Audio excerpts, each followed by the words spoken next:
Hello, hello. Hey, can you hear me? Yeah, but I can't hear my. Can you speak again? Hello, hello, hello. Okay, I'll just turn you up a wee bit. Uh, okay, I'm just gonna rename the stream. What do you want me to? So first of all, I guess will I just call you? Will I call you your Discord name? Yeah, Jezra is what I go by on Discord. Ezra. Okay. Prefer not to Yeah, have yeah, my real cool. name out there. Oh, of course. And for the stream title, what am I? Fuck. What's your like your affiliation or like your link to Keir or whatever? What do I go with that? You can call me like an ex Keir staffer. Okay. I was listening to the stream a little bit as you were introducing things, and I think you called me like a former aide.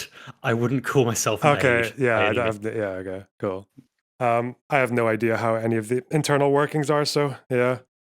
Oh well, Whether good news you're for you. Like that's my jam. So anytime you want to know more about how that stuff works, I'm game. yeah, listen, if you said you were a henchman, I'd have gone with that, okay?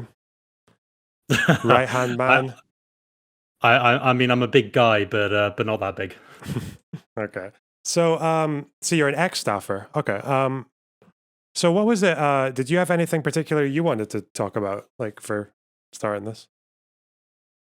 I guess to kick this off, like I could talk a little bit about like what my history is with him, because I think that might help illuminate like what I can talk about and what I can't talk about. So like I Okay. couldn't tell you what he's currently plotting today. Right. Um, so I worked for him in a relatively junior role while he was Brexit secretary, and then left that job. Oh God, when did I leave that? Left that in about October 2018, and then came back to work for him during his run to be Labour leader, and was basically part of that campaign. Okay. And then after he won, that operation wound down. He hired the people to become his more permanent staff on his leadership team. I was not included in that, so I am now making my way in the world of political strategy, let's say that. But I'm not currently working in the Labour Party, but I do have lots of connections and relationships there Remember still. the hole in my I'm door? actually helping out a couple of people who are trying to get selected as parliamentary candidates in some key seats. So yeah, like I'm more familiar with the kind of inner workings of Westminster politics and the Labour Party than socially acceptable, but I guess Oh. I'm in relatively good company for this. Okay. So the last time you worked there, you were during the Labour leader run. Yeah, so I stopped working. The last time I worked directly for him was April 2020 when he won the leadership. Okay. Um, so were you just kind of wanting to share like information of what was going on behind there, or I can't remember. I seem to remember you talking about how like how you were wanting to. Maybe I completely misunderstood your message. I think you were saying something about wanting to defend his like his what he's doing. Oh yeah, presenting the pro Keir case. Yeah, was that right? Yeah, I mean, like this can really kind of go any way Okay. direction that you want. I mean, like as I kind of said to you in DMs, and I'm happy to wear this here. Like this doesn't have to be like in debate bro blood sports. Yeah. Okay. Like Okay. I probably wouldn't be massively comfortable with that. I know it's not your favorite thing to do, but yeah, I kind of have the benefit of having seen the behind the scenes. I like know the dude. I know the dude. I know what Keir's like privately and what his intentions are a bit better than the average person. So I don't know. Okay. Like we could call this like giving him the fair hearing. Maybe. I'm also just like for your benefit. I'm gonna have your chat turned off at my end. So if there's anything they really want to be saying to me, I'm not gonna see it. So Oh yeah, feel free to I'll share watch that. then. They're a bunch of No morons worries. anyway. It's fine. So, yeah, wise choice. Okay, so yeah, so as far as the pro Keir position, like for me goes, is I mean, I want him to be prime minister. I'd rather he was there than any of the conservatives. Um, I guess my big grievance is, and you've probably seen a bit of it, is that he basically tried to become leader on 10 pledges that were some of which were quite close to the old Corbyn thing. And I think he used that line quite a lot of like, don't scrap the last 4 years and like, and all that. And very much like a bridge building kind of broad church attitude. But then it seems to be that of those 10 pledges, there's kind of an indication that he's distancing himself from at least 4 or 5, maybe 6. But I don't know if we can get into each one, or why you think that's happened, or. Yeah, sure. So first of all, I think it's really good, and I'm glad you're doing this, because it's definitely not the case that every person on the left sphere of British politics, particularly on YouTube, has the position of being open about the fact that the worst Labour government led by Keir Starmer would be 20 times better than the best possible Conservative government led by either of the two clowns going for the leadership at the moment. So I think that's super helpful. Yeah, we can get into the pledges if you want, and I'm happy to go through them and talk about the thinking behind that and why that's being done. But I think there's a bigger point to be made about the strategy involved in all of this. So I can talk a little bit about that, but yeah, I don't know. What would you prefer? Like, we could go through the pledges kind of one by one, and I could kind of talk about the thinking behind it and what the future of those might be, because I know they're a big deal to people. Or I could kind of talk about what, without being able to say anything concrete, what I think the thinking behind the current approach is. Yeah, we'll go your way first, and we can maybe do the pledges afterwards. Yeah. Sure. So the important thing to know about how things are operating right now in terms of where we're at the electoral cycle and what voters are going to be listening to is no one really gives a shit about what Keir Starmer's saying right now. Also, I'm sorry if you can hear any noise in the background. That's my dog running around a bit. That's fine.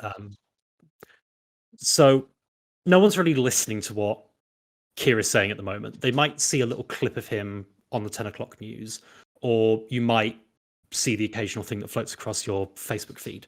But really, like, when you're the leader of the opposition at this point in the electoral cycle, no one's really listening to you. No one's really listening to your policies. No one's really listening to, the minutiae of any details that you might come up with. And what Keir's doing, in a way that started with this approach under Corbyn, was just saying, well, hey, listen, if no one's going to be paying any attention to us 2 years out from a general election, we can get away with saying less. And then coming into an election with a set of policies and a manifesto, when people are going to be paying attention, that sort of upsets expectations or sort of goes against them. And this was a huge learning that came out of the 2017 election. I'm sorry, I'm waffling on a bit, but if you want to jump in on that, happy to. No, that's fine. Just carry on. So the big learning that a lot of high-profile Labour people, particularly people in Corbyn's team, took out of the 2017 election is that the public's expectations for what that campaign would be like were massively upset and were basically turned on their head. Because what people were expecting to come out of Labour's 2017 campaign was this like hard left, crazy economics, like longest suicide note in history manifesto that basically promised to privatize everything outside of the Queen. And what actually ended up happening was Andrew Fisher, who was Corbyn's policy chief at the time, because it was a snap election, he basically had to write that thing on the back of a fag packet in a couple of days. But what was actually produced there was an actual real guiding light for what the future of left-wing politics could look like in this country that spoke to the concerns of a voting base that don't identify themselves as left-wing. And I can get into that a little bit more because there's nuances there and there's some criticisms of the media, and I think it helps explain why Keir's doing what he's doing. So that's a big lesson that's been taken away by two critical figures, one of them being Keir himself, and the other one being a woman called Deborah Mattinson, who's his head of strategy and has come into the team relatively recently. I think she's been there just over a year. But the key point there is you've got the public are going to form a judgment in their minds of what Keir is like before the next election. And you can, there are qualities there that we all know about. He's boring. He's, too closely associated to Labour, which a lot, sorry, not Labour. He's too closely associated to Corbyn, which a lot of the public still think. But where you can have a winning strategy with this is come out with a plan for government 4 weeks before a general election that takes people by surprise and upends expectations. So I can talk a little bit about what that might contain, but I think that also relates to some of the pledges that you want to chat about. Yeah, that's quite interesting actually. So what you were saying about Corbyn though, so this, you said this was learned from the Corbyn campaign, right? From like observing the Corbyn campaign. Yeah, 100%. I Oh, mean, okay. it won't come as any surprise to your audience that pretty much everyone in the Labour establishment and anyone who was anyone working in the party at that time thought Labour were going to get absolutely crushed in that election. Like, Yeah. I had people talking to me, after May called that election, saying like 100 seat losses. We're going to be down to like 2 digits in terms of number of seats that we had. Like, there were some crazy predictions going on out there. Mm-hmm. But what ended up happening was, number one, Corbyn put on like a really good show and gave a really good account of himself. He was like, you can go back and watch some of the interviews he did. Like, he was laid back, he was chill, he was joking with Jeremy Paxman, like he wasn't taking any of that sort of stuff seriously. He gave a really good account of himself and basically, gave people who thought he was some crazy Marxist permission to consider him as a future prime minister. But also the manifesto was just like, I'm such a fan of that document even to this day. Like, that was a broad church, left-wing economic, centre ground social values policy document that even the staunchest, like 3 times in a row Tory voter could get behind. And when we were out campaigning, like, we met a lot of those people saying like, I last voted Labour in 2001. I didn't vote for Blair. I voted for Cameron. But you had people coming out saying like, yeah, it kind of speaks to my concerns. It speaks to the sort of stuff that I want to be doing. And what I can, if this is in any way reassuring to your audience, like, those lessons have not been forgotten. Like, there are people still in the Labour Party who remember that and remember thinking, like, this stuff is too important to lose. Like, we can't drop all of this. Yeah, I really feel like in the press, the impression is that that has been forgotten, but yeah, that is really good to know that it has. Yeah. So we can probably move on to the pledges in a second. Why do you think the difference between 2017 and, was it 2019? Yeah, was so different for Corbyn's performance? Yeah, I mean, first of all, I don't want to get into attacking Jeremy Corbyn, particularly with your audience, because this is all in the past. Hmm. What I will say about Corbyn and the difference between those campaigns, those 2 years and the Brexit process really ground him down quite a bit. And he was never the kind of person who took criticism well, or certainly didn't take it as well as the leader of the second largest political party in the UK should. And he, obviously, for reasons that should be obvious to anyone listening to this, he only ever wanted to talk about the economics. He only ever wanted to talk about the kind of reform that they were going to do, like massive national investment, taxing rich people more. And all anybody wanted to talk about in that election was Brexit. It's also combined with the fact that Boris Johnson was a really tricky opponent for him, because Corbyn was supposed to be, the cool alternative, the guy who was going to not do politics as usual. And, Boris steals a lot of that limelight for very obvious reasons. I mean, you can even go back and just like, if I recommend your viewers watch any 2 things to kind of compare and contrast that campaign, look at Jeremy Corbyn's interview with Jeremy Paxman in 2017, where he's laid back, he's jokey, his body language is so relaxed. And compare and contrast that with his interview with Andrew Neil in 2019, where he just looks like he'd rather be anywhere else than in that interview. Yeah. Yeah, no, I know exactly what you mean. Yeah. Okay. Yeah, I don't think I disagree with any of that. So, yeah, so is your kind of theory on what's happening now that that Keir is basically and the Keir campaign has basically just decided to try not to attach themselves to anything too much and come out with something in like the next election that is like based on observing what the public are thinking like at the time, or that kind of what you're going with? Pretty much, yep. Yeah, okay. Yeah, I guess we can go through the pledges then, because that was like the thing I was mostly focused on. Can I add one thing to that quickly before we get into the pledges? Because I Yeah. think it might help to explain a little bit about how understanding of the average voter has changed, both in the Labour Party and in the Tory Party in Westminster Mm. in the last few years.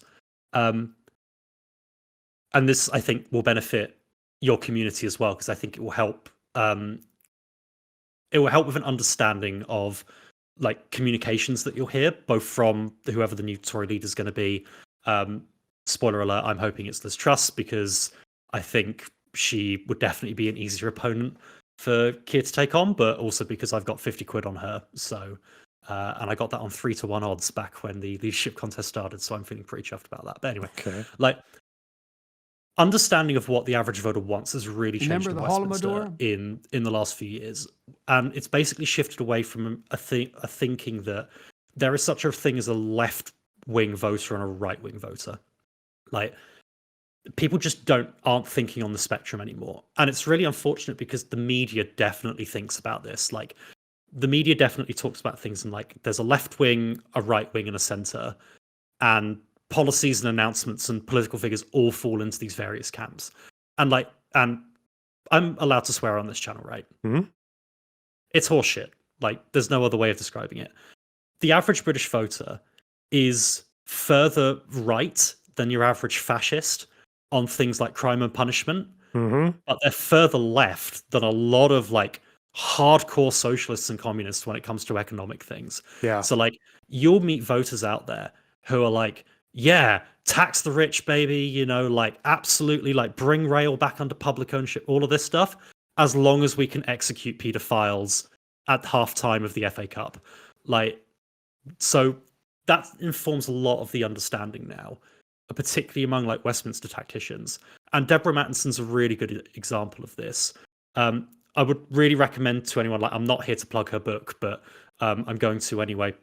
Beyond the Red Wall is a really, really good book that's written by the woman who's literally running Keir Starmer's strategy right now. I'd highly recommend giving it a read because it basically dispels a lot of the myths that media analysis will try and convince people into thinking that Red Wall voters were left for 40 years and now they're all right wing. And to win them back, you've basically got to be in the center. When actually, Red Wall voters are really, really far left economically. Mm. They're just really, really right on issues of patriotism and nationalism, and well, not really far right, but you know what I mean. Like they're further right than like the average voter is on issues of like patriotism, crime, and punishment. Do you think that's what makes Liz Truss the easier opponent, because she's like the kind of economic Thatcherite of the two?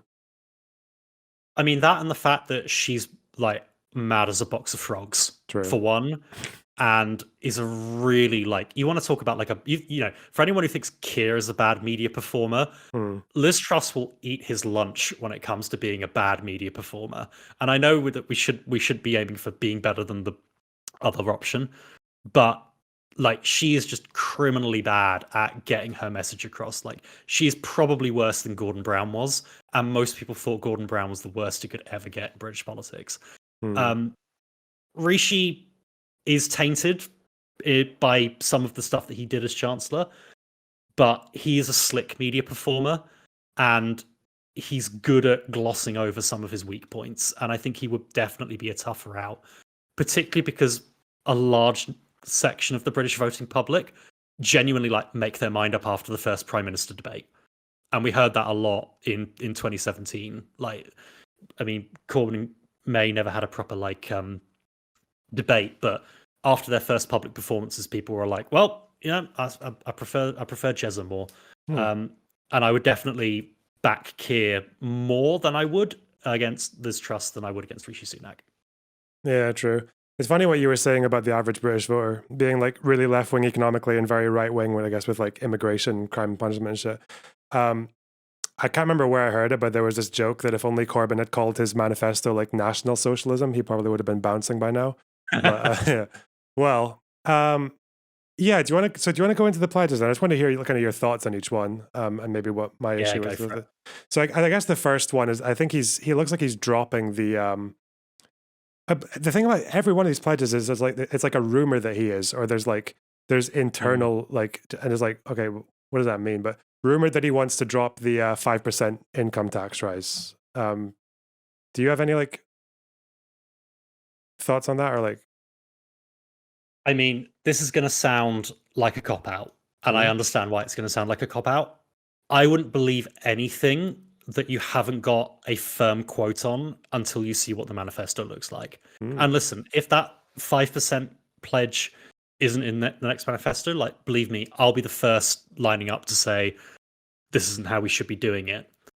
But anytime you read anything from an anonymous quote, especially in an absolute swamp like Westminster is, it's being done because some journalist owes some person who doesn't like someone a favor, and that's why it's getting released. So on the 5% thing, personally, I think it will still be there, but you're never going to hear Keir confirm that until all the sums are worked out and we're in an election and he's got a manifesto he can talk about and every candidate in the party can talk about. But also B, don't read anything that no one will put their name to when it comes out of Westminster. It's worth as much as the paper it's written on. Okay. Cool. I guess the second one, social justice. So it looks like he's still wanting to scrap universal credit and the sanctions regime. So that's cool. I think I don't even know how much I care about this, but like it looks like he again, I guess it's just an anonymous thing, like abolishing tuition fees. But I always wonder, what is it with like left-wing leaders? Because it was Sanders and Corbyn giving so much attention to scrapping tuition fees, because I feel like for most people that's just not much of an issue. Like the tuition fees, for me at least, were so it was a student loan, but yeah, tuition fees, even when you have to pay them, like the repayments are so slow and so conditional on having quite a high income that I don't really see why it's like ever given as much voice as it is. Do you want to get policy wonky for a bit here? Sure. So tuition fees work differently in the US compared to the UK, right? I mean, you're Scottish, aren't you? Did you go to university in Scotland? Yeah. So I actually didn't pay fees. It was just loans. Yeah. Yeah, cool. So in England, the way the tuition fees work is you obviously get charged like 40k or something like that. But for most people, they'll never pay that back and it will just get wiped after 30 years. It's not really a loan, and anyone who calls it a loan is kind of being misleading about it. Like, you get 40k. At the moment, I went in the year after the rate went up, and I basically have 100 quid or so taken out of my paycheck every month, and that's basically to pay to, not worry about it. Whereas in the US, it is a loan. You do have to pay it back. The interest rates are exorbitant. And when Bernie Sanders says we should be getting rid of that, he's doing it for a very good reason. There is now, in terms of like whether it's a good thing to scrap it or not, like you make a very good point. Most people don't really care about this. And there'll be a lot of people who say like 2017 was all down to the student vote coming out. I would disagree with that, if only because most of the seats we won and gained were not student seats. They were commuter seats. They were kind of like suburban seats. But yeah, Canterbury and all that. Yeah. Yeah, exactly. Oh, well, I heard you talking about Duffield earlier. I'm sure we'll get into that at some point. But there is also like, and you won't hear Keir talk about this probably ever. And I'd encourage your audience to read up on this if they haven't already. There is a progressive case to be made for keeping tuition fees. It's not the strongest one, but there is some evidence that they have been somewhat regressive in terms of, particularly when compared to Scotland, allowing lower middle and working class people to be able to access universities. We don't have to go into that now. I don't really have a strong stance on it, but a lot of the research suggests that this isn't nearly as progressive, because it would this, like, scrapping tuition fees are mainly going to benefit middle class people and people who, really like don't need the extra cash, and it's mostly going to negatively impact working class people for whom that money has to come from somewhere. So yeah, we don't have to get into all of that, but I think you said on some of the other social justice stuff, like, yeah, universal credit, that will 100% be in the manifesto. Like, I could guarantee you that right now.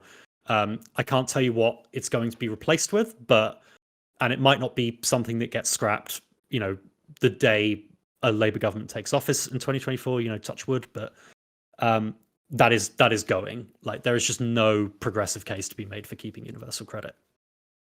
Yeah, it makes sense. Like, everyone seems to hate it.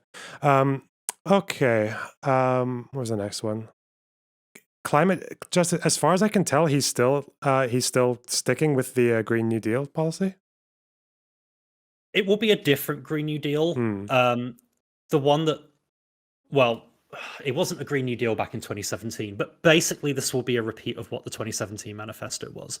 So the pledge is 28 billion a year until the year 2030. So depending on when the next election is, like if it's an earlier one, obviously that accounts for that. But basically you're talking about, multi-billions of pounds being spent on kind of like capital investment in green technology, emerging industries like sewage and wind, which would be, I think off the top of my head, that's a quadrupling of what the current capital commitment is. So obviously that's significant. But then the big one, and the one that you won't hear people talk about, but the super ambitious one that is being carried over from 2019, is a home insulation plan. So this would basically be taking every single building in the UK and bringing it up to the highest levels of insulation possible. You won't hear Keir or Rachel Reeves talk a lot about this because, I mean, I'll say this part quietly, it's going to cost £100 billion, and we're probably going to have to borrow that money. Yeah. But it is something that just we can't not do, and it has been confirmed that that's going to go ahead. You'll see Keir talking about, home insulation like a lot in the media. The media will never ask about the specifics of that, and thank God they don't, because it's a £100 billion project. It's going to take 10, 15 years, but that's the real like meat and potato stuff that we need to be doing on climate, because most of our emissions come from heat rather than electrical generation, because everyone's basically got a mini generator in their kitchen or their bathroom. So that is really critical work that's going to be done on that. That's going to be, and that wouldn't shock me if that was like one of the headline kind of upsetting expectation pledges in the next manifesto, would be saying to, middle class suburbanites, we're going to give you a free air conditioning unit and we're going to insulate your home and you're not going to have to pay a penny for it. Like, that will be a big deal in the next manifesto. It's really funny. The first time I ever heard about home insulation being like a necessary climate change thing was at like the Marxists festival at 2012. It was like such a fringe idea, but yeah, it's like a really necessary thing. That's cool. Well, I guess being a Marxist, you kind of by definition have to be ahead of your time, don't you? Yeah, of course. Yeah. What about peace and human rights? Yeah. So I mean, I feel like, yeah, I'm actually much happier with this is like the one place I think I'm happier with Keir than I am with Corbyn with the stance on Ukraine. Because Corbyn would be looking really bad right now if he was giving the opinions he is on Ukraine. I don't really know if we need to stick on this one too long because I know exactly why he's doing it. But like, do you have any thoughts on? Actually, yeah, Keir, like Starmer refusing to call Israel apartheid, even though I think most of the party is against him on that. Oh boy, I will be completely honest with you. I don't know enough about internal feeling on Israel. Like, I get it. I get why it would be something to be upset about. Believe me, like as someone who's probably like slightly to the left of your average Labour Party supporter, it gives me no pleasure to see us not doing that. But all I would say to anyone who's mad about that, and like, first of all, you're completely justified being mad about that.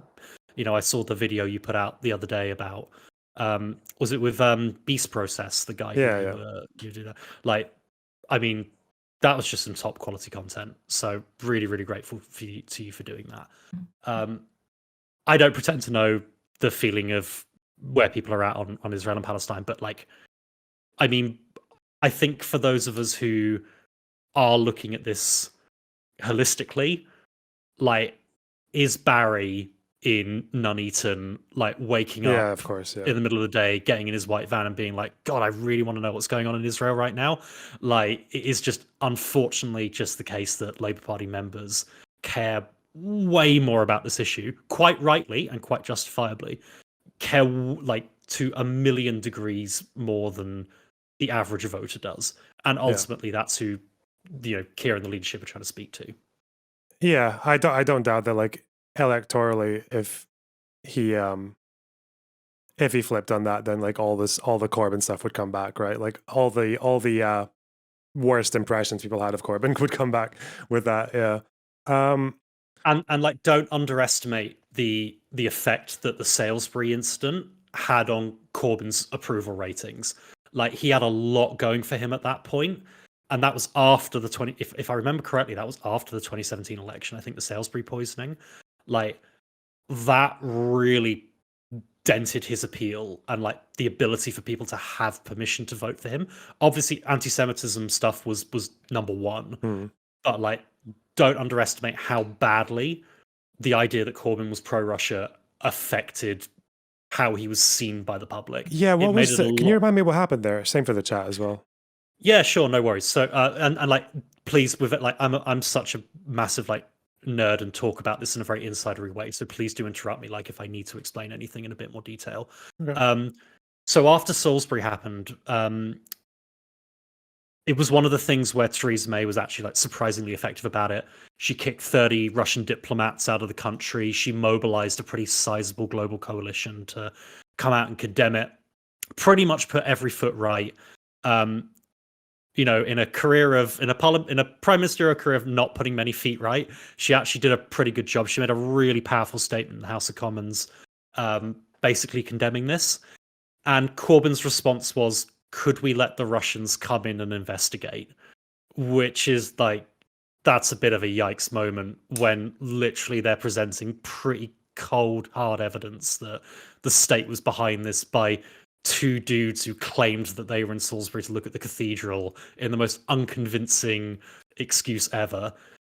But basically, by doing that and appearing to show that he wanted to give the Russian side a fair hearing, it really like, and obviously, like, the usual rags like the Mail and the Telegraph made a lot of hay out of this, but as a Labour leader, you just can't really be giving people excuses to say that about you. Like, there was absolutely no need for him to do it. I don't know why he did it, but I think it's reflected now in how he himself, he's not a Labour MP anymore, but how he himself is talking about the Ukraine issue, I think shows he hasn't really moved off of that let's give Russia a fair hearing side of things. So yeah, I think like it's good to say that you feel like this is one of the areas where you're happiest about, because we wouldn't, I've probably got more fair things to say about Corbyn than the average Labour staffer, but like, fuck me, he was not good on Russia and Ukraine and stuff like that. Yeah, two people in chat are screaming that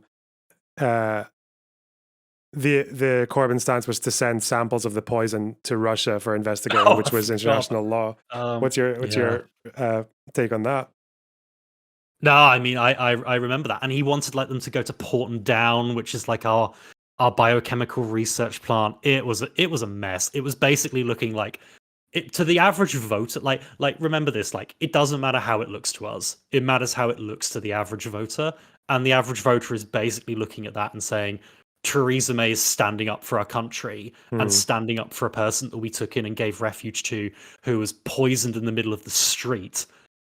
And Corbyn wants to make sure the Russians aren't hard done by. So, listen, I'll give a sympathetic ear to many things that Corbyn did. I really won't give him much of a fair hearing on the Russia stuff. That was just it was just needless. It was just I don't know, man. Yeah, because I was pretty sure the evidence was pretty concrete anyway. Like, yeah. Oh, I don't know. Okay. Yeah, I can. Yeah. Oh, cool. Yeah, but I was pretty sure that the evidence was like very concrete already. Maybe I need to go and check again, but yeah, I don't know. I think people keep appealing to the law in chat, to which I'm going to say, "What are you, a fucking liberal?" But yeah, sorry. Yeah, I think I need to go and check again, but like, yeah. No, I'm pretty sure that was like pretty open and shut from what I remember. Yeah, because I remember a little bit of it too. Anyway, I think this is the big one. The common ownership pledge. Tell you what, sorry, I'm gonna be really unprofessional here and go quiet for like 9 seconds because I haven't seen this clip in a long time, so I'm just gonna double check it to make sure I'm not misremembering. No Raise worries. your hands if Can you're you give me 5 first- minutes? I'm just going to change the room that I'm in. It will only take me a couple of minutes, but you can Yeah. watch this and talk to the chat real quick. I won't be too long. Yeah, that's fine. I'm trying to remember what this fucking Starmer raising his hand saying he would nationalize energy. I need to make sure they said nationalize rather than nationalize rather than what's the fucking question? Common ownership. First of all, raise your hands if you're into scrapping tuition fees. Hey. So everyone, renationalising water and electricity. Uh-oh. Yeah. First of all, raise your Yeah. Yeah, it was nationalized. Okay.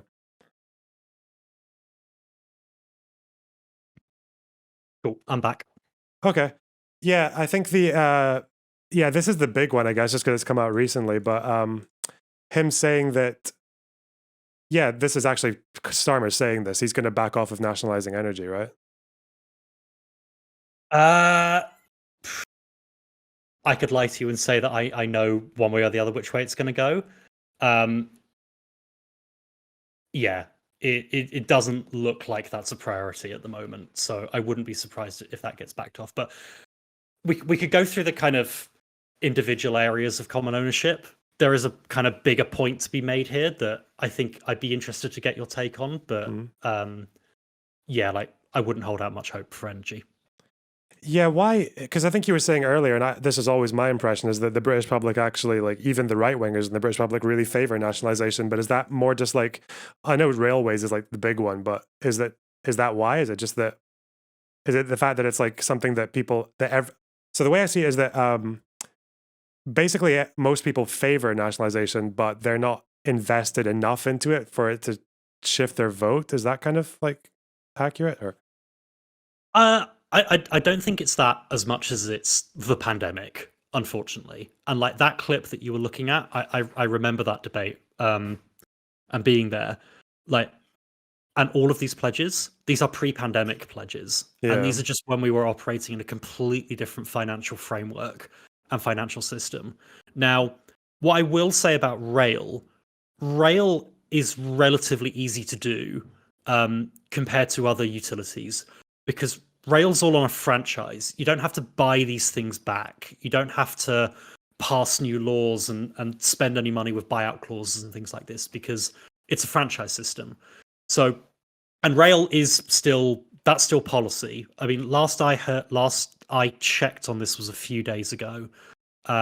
Rachel Reeves made a bit of a screw up in her speech and basically said we're not nationalising rail, which was news to the Shadow Transport Secretary Louise Haigh and the Louise Haigh spokesperson.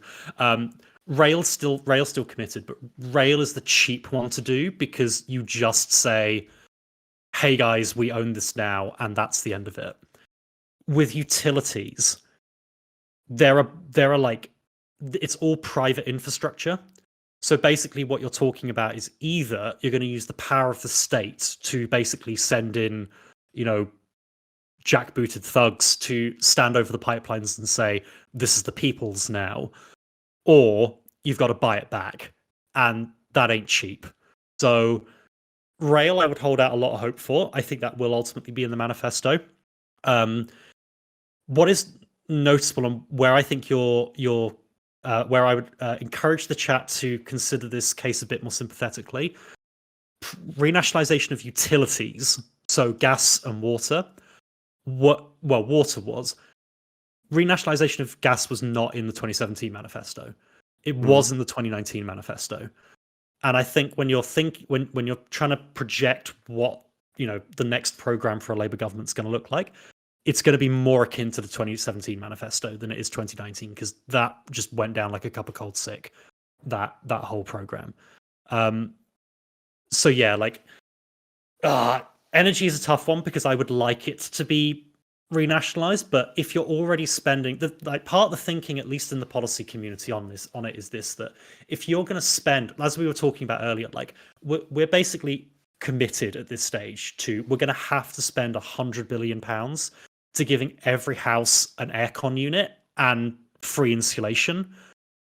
With the amount of money that will save someone on their average energy bill, why would you also spend the extra money taking over the supply arm of Shell and BP, which is also going to cost you billions of pounds, which that money has to come from somewhere?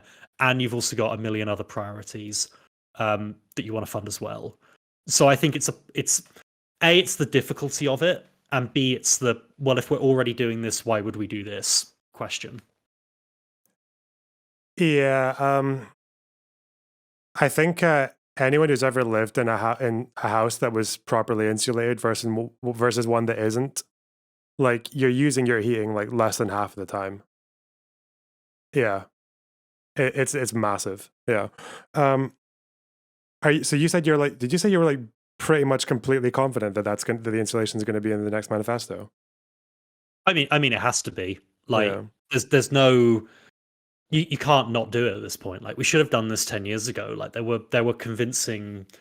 was such a convincing case made to the Cameron government 10 years ago, and he was basically like, well, climate change is going to be the problem for the next PM. Yeah. I'm more focused on cuts and basically creating my big society. Look how that fucking worked out.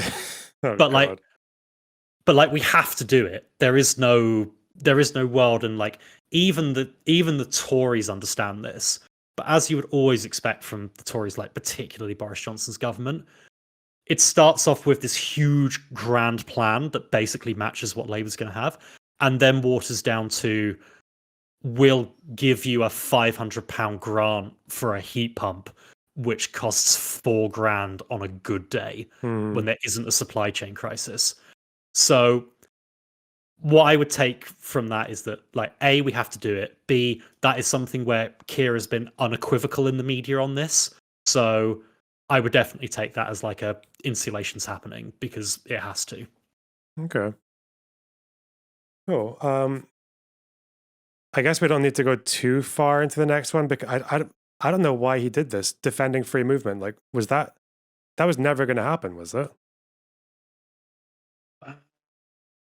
Why was defending free movement in there? I guess this was around the trade deal. This was primarily talking about. So this is, I'm trying to put myself back in what this world looked like. So this was February 2020. So withdrawal deal had been passed by this point. Boris won the election. Withdrawal deal had been passed. So that was all going through. This, I believe, is probably more talking about, I mean, I appreciate, like, I am really stretching here. Like, I can't give you a straight answer on this. Like, I'm holding my hands up on that. But this is probably to do with the fact that final immigration arrangements weren't being resolved by that withdrawal bill, and that was something that wouldn't come until later in the summer of 2020, where the points-based system went into effect. But yeah, like, this free movement that you see in this pledge is different from Schengen area free movement, which just isn't coming back. Like, there's no way that you can do that without, like, completely reversing everything that Brexit currently means, or, even going back into the EU, which, despite what everyone says about Keir, it ain't happening. Yeah, I think given the public stance on immigration, do you think it's going to be in Starmer's interest to go for things like ending the detention centers, or reversing the Rwanda deal, or do you think that's just going to have to sit there and stay? I mean, Rwanda's 100% getting reversed under a Labour government. Like, even if you think like Starmer is basically a Tory in Labour clothing, like, the Rwanda policy, like, even if you ignore the moral case against that, even if you ignore the fucking, like, legal case against that, like, we're spending $600,000 per migrant that we're sending to Rwanda. For that money, you could put every migrant under this plan through Eton, and have them be a top banker in the city, paying back in tax more than it costs to educate them.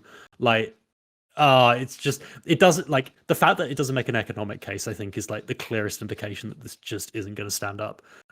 We don't have to talk too much about Rwanda, but God, just what a fucking sham of a policy that is. I mean, that's But like kind of my number one argument against people who don't want to vote, right? Because, it might not affect you personally very much, but like, the Tories only did that for their voters. If you look at the polling, like it's only Tory voters who wanted that, right? Like Labour voters had nothing to do with, with wanting to send fucking refugees to Rwanda. And voting might not affect you, but it's definitely affected them. Like imagine sitting on that plane, like knowing you're going to go to a country where, like, basically everyone who goes there as a refugee ends up fleeing. So yeah, amen, brother. But like, on what I will say on that is I don't know what immigration's going to look like. I've heard all sorts of ideas being bandied around. Some of them are good, some of them are not. The one thing that is interesting, and I would definitely do some looking into it because I think it will make some interesting content for your stream. You look at how much of a priority immigration was for the average British voter in 2015. Compare that to 2019. It's basically a non-issue. And this was one thing that Dominic Cummings has talked a lot about, and we should, Dominic Cummings has done some terrible things in his life, but he is one of the most interesting thinkers on the state of British politics. And I'd really recommend, try to ignore the man, but listen to what he's saying, because he does have some really interesting things to say. But he's been talking about how this was basically one of the aims of getting Brexit done, was to take immigration off the table as an issue, and how people would stop caring about immigration once they even thought, let alone whether it does or not, once people thought we had control of our own borders, the issue of immigration would go down no matter what the numbers were. yeah. And let's not go into the finer points of that because that's a whole conversation in itself. But like, immigration isn't the same issue it's been in prior elections. What that means the ultimate policy ends up looking like, I don't know. But it's just not as big a deal as it was, 7 or 8 years ago. Yeah, I think there was a recent survey by British Muslims and what they felt about life in Britain, and it was like an alarming amount of them just saying like things have gotten significantly better than they have in the last 10 years. Like, like basically just like the highest levels of satisfaction from British Muslims compared to even 2010, 2015. I suppose like the next terror attack will probably reverse that, but or the next refugee crisis, wherever that comes from. But yeah, I guess that makes sense. Yeah. Oh God. Number 7, strengthening workers' rights and trade unions. This is one of the better ones. Are you? Yeah, this is one of the good ones. So I haven't looked into the details of the RMT dispute, other than Mick Lynch is really funny on TV. Absolutely. I think people like him should be on Twitch debate panels. But so Keir has not voiced any explicit support for them. I think a couple of unions have disaffiliated with Labour. Unite have criticized them. What's your stance on that? So, all right, this is a slight divergence from the pledge, but I'm happy to do it. Sure. But so I agree with the stuff about Mick Lynch. Like, he is definitely one thing that he's got going, talking about in Labour Party circles, is why don't we communicate like that? Like, why don't we have people going out and making the case that he's been making? And it definitely infuriates me as someone who's not in that world anymore, because I think he's just doing an incredible job. So this gets a little bit into the complexities of Labour policy and Labour internal workings. So unions can either be affiliated or unaffiliated with the Labour Party, and there's a different relationship when they are compared to when they aren't. So a relationship like with a union like Unite, who are affiliated, they have like a donor scheme where they donate like a portion of members' salaries, or not salaries, union contributions to Labour. There's all sorts of close working relationships. You get automatic voting rights in certain areas. And it does mean that when it comes to industrial action, there's a different approach that Labour, in particular the Labour leadership, have to take to that. where it's different with RMT is that they're not affiliated with the Labour Party. They're actually affiliated with a more minor party. I can't remember whether it still exists, but it's a minor party called Tusk, which is the Trade Union and Socialist Coalition. So there's actually no direct relationship with there. Now, that's the kind of like on paper point. On the kind of visibility point and the aesthetics point, which I guess is the important thing here. The case that I'll give you to consider is this, and like I will say this as someone who is like very pro the strikes. I agree with what they're doing, and I think it's there are good strikes and there are bad strikes. Yeah. I think if you support every single strike, that's as bad a position as if you oppose every single strike. But this is an example of a good strike and a justified one. But where there's an optics and aesthetic point to consider here, which I acknowledge it is a weak one, it's playing politics, and chat's probably not going to like me for this. All that you would gain from having Labour people out on these strikes is, number one, you would be making it about the Labour Party, not making it about the unions, because the media doesn't really care about the unions, they care about the Labour Party. And number two, you are basically handing the Tories a talking point to hammer home on every single broadcast at every opportunity, and for the right-wing rags to talk about obsessively. And really, when you consider the cost benefit, if you get Keir Starmer on a picket line in, like Euston, the BBC are only going to want to talk to him. Sky News are only going to want to talk to him. They're only going to want to talk to ITV. They are not going to want to talk to someone like Mick Lynch. They're not want to talk to someone like Eddie Dempsey, although, mind you, you think Eddie Dempsey's great. Look up his history in Ukraine. He doesn't have a clean record when it comes to this. But that's again, that's for another stream. He's changed a lot, I know, in the last few years as well. But Keir is not the best spokesperson for this cause. Like, no Labour frontbencher is the best spokesperson for this cause. Mick Lynch is the best spokesperson for this cause. RMT members are the best spokespeople for this cause, because they can say things that, like, even Jeremy Corbyn couldn't have if he'd been out on these picket lines. Like, it's purely an aesthetics thing, and it sucks, and it shouldn't be that way. But unfortunately, at the end of the day, that's just politics. You would be taking away from the RNT's ability to advocate for itself, and you would be basically giving the Tories a stick to beat the progressive cause with. So that's kind of why that particular decision's been taken. Yeah. Do you think that justifies going to the point of sacking an MP for joining the picket? Is this, you're talking about Sam Harry? Yeah. Yeah, I don't like it. I can't pretend that I like it. But when the leader sets a position and you're in the front bench team and you directly go against that position, that's just the price you pay.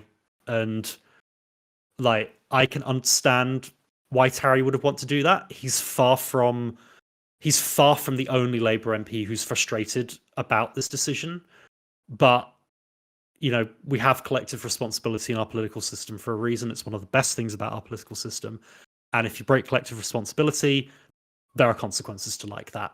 I don't like it. No one really likes it. But Keir's the elected leader. He sets the tone. You break it. That's fine. But you don't serve on his front bench team. And there are plenty of other people who will step up and do that. Yeah, I do wonder. I think the best evidence I have of like a politician supporting strike action kind of like against what they were expected to. It was ages ago. It's like 2007 or 2000. It was 2008 when those guys from that window building company, like whatever you call that, it was basically a factory that builds windows and like couches or some shit. And they did a work-in basically. So I think the place was going to close, but the workers just went in and started working there themselves. So yeah, like kind of like an illegal work-in. And Obama supported them, but only like he was just asked a question. He said, yeah, if they want to do that, they're right to do that. Do you see any like potential for a Labour MP to kind of like support unions without taking the limelight, or does he just have to say nothing? Do you think it's like imperative? Do you mean do you mean a Labour MP or do you mean Keir? Either, but maybe Keir first. Yeah. Sure. I think the problem, Keir is very aware of what he represents, but also how he's perceived. And the thing that's front of his mind, and I'm not saying whether this is right or wrong, I'm just simply telling you like what the case is. So don't think when I say this that I agree with it. But basically the version of himself that he has to present to the country is, this is what your next prime minister is going to do if this sort of thing happens while things are under my control. What the message that he wants to send is, look, I don't rabidly oppose these strikes in the same way that the Tory government does. But if strikes happen while I'm PM, I'm not going to be joining people on the picket line because I'll be working to get it done. That's the kind of message that he wants to send. And when it comes to front benchers, which there is a distinction that we need to make between a front bench Labour MP and a backbench Labour MP. Like, backbench Labour MPs can do anything they like. We'll come on to this a bit with Duffield when we get to that. But backbench Labour MPs can do whatever they like because there's no recourse there. Like, the leader can't sack them as an MP.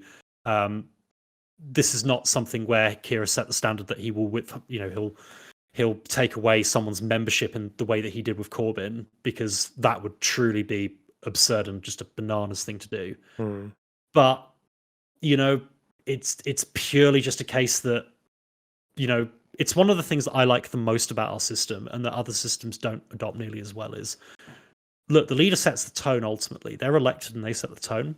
And if you don't like it, you go. You resign or you get sacked. And it means that you have a group of the group leadership at the top are accountable for the decisions that they make as a collective. But it also means that you can take a quite powerful stance. And I mean, like, it's certainly fair to say that, like, Jeremy Corbyn wasn't immune from this either. He had plenty of front bench rebellions where the exact same principle applied, and people also very willing to step up when he sacked people for disloyalty. So yeah, I get it. It's a pure aesthetics thing.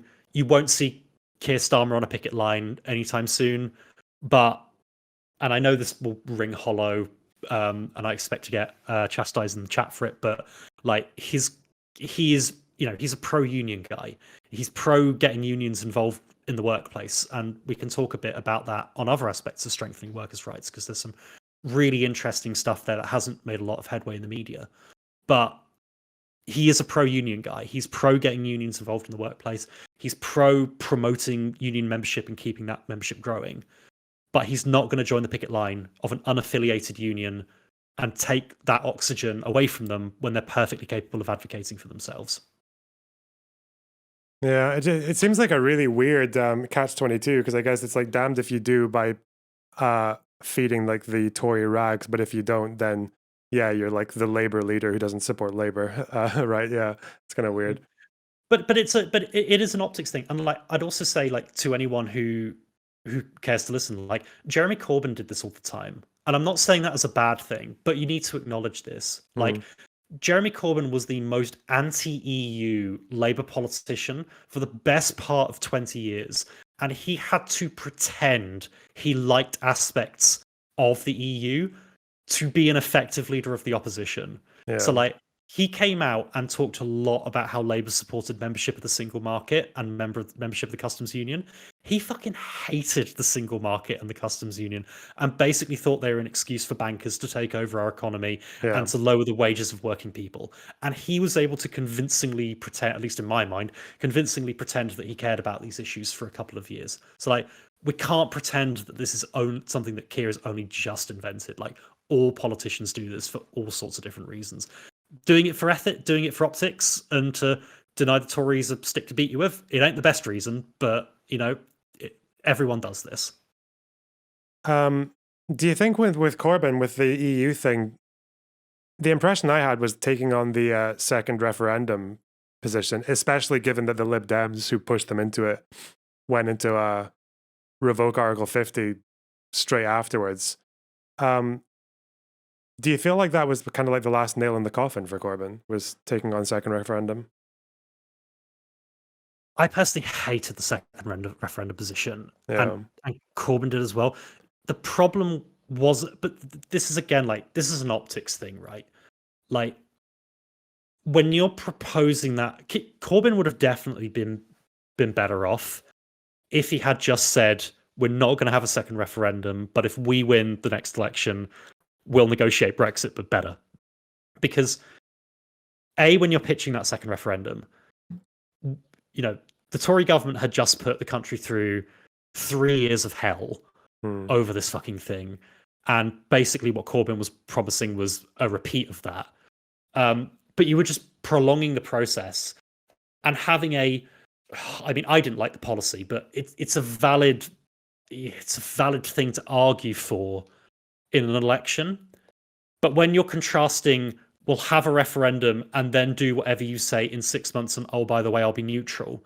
When you compare that to the walking duffel bag next to you who's just saying, get Brexit done, oven ready, there's no way of winning that. Like, no policy, like not even, you know, I won't have many good things to say about Tony Blair, but not even Tony Blair, who's the most electorally effective leader that we've seen since Thatcher in this country. Not even he could have put that across in a good way. And he didn't put that across in a good way because Lord knows he tried. But like, there's just no winning when you're up against get Brexit done. There was just no winning that one way or the other. Yeah, there's no counter 3-word catchphrase. Are we on? I don't know if I have much to say about this devolution of power, wealth, and opportunity. I guess every Labour leader says they're going to abolish the House of Lords and they don't do it. So whatever. I don't know. Has the Corbyn thing about right of first refusal for worker co-ops, is that existent at all in the Starmer kind of like campaign, or is that just kind of buried? Could I be super cheeky and go back to the worker stuff real quick? Because there is some interesting stuff there that we didn't get a chance to talk about. One of the most concrete areas of Keir's policy that you'll see was you can Google it if you want, Google Employment Rights Green Paper. So this was a policy paper that was released by Andy MacDonald, who's a pretty Corbyn sympathetic Labour MP. And there's a bunch of really interesting stuff in there that I think you should look up. So like stuff like a £10 an hour minimum wage, banning unpaid internships, like bringing collective bargaining with legal backing into the workplace, full rights at work from day one, like default to flexible working, like right to switch off, which is a big home working thing that people don't talk about, and ethnic pay gap reporting in the same way that there's gender pay gap reporting.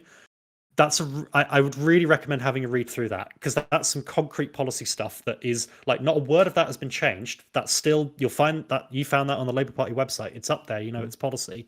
We don't have to go into that now, but that is like, again, like an indication of you're looking at something akin to the 2017 manifesto here for what's coming next for Labour. Like these are not like, it's hard when you've got Corbyn as the leader before you, but like, if Ed Miliband or Gordon Brown had released these, like they'd have been accused of being a Marxist. But this is now kind of like mainstream economic policy. So I'd give that a read. We can go on to the devolution stuff because I've got a bit to say on that. But like I know, well, right to switch off is that came from is it France where they did that first? Because I remember it was like 5-6 years ago they did that in France, where like your employer couldn't call you after you'd clocked out if you worked in certain sectors, like. Yeah, so you had like basically a section of your day where your boss could not contact you under any circumstances. Is that kind of what that is? Is that like a mirror of that idea? I don't know about that France thing. I hadn't heard about that before. But basically, yeah, it will be essentially that, but it will also apply to home working, which is where this is a little bit different. So basically, the goal of the policy is just to not turn your home into another office. Yeah. But basically, yeah, like making it so that you can't be reprimanded or punished by your workplace if it gets to 5 o'clock and you're just like, right, fuck it, I'm gonna shut the old laptop off, turn my phone off, and go watch Love Island. Like, I don't know if Love Island airs at 5, but forgive me on that one. But yeah, like this would be something that if you took this into a general election, when you've got Jacob Rees-Mogg, who, spoiler alert, he's going to be back in cabinet. Hope you're all ready for that one, lads. Really? Oh yeah, he's 100. Like whether it's Rishi or Truss, he's going to be back in cabinet. I don't know what role he'll be in, but he's going back there. Yeah.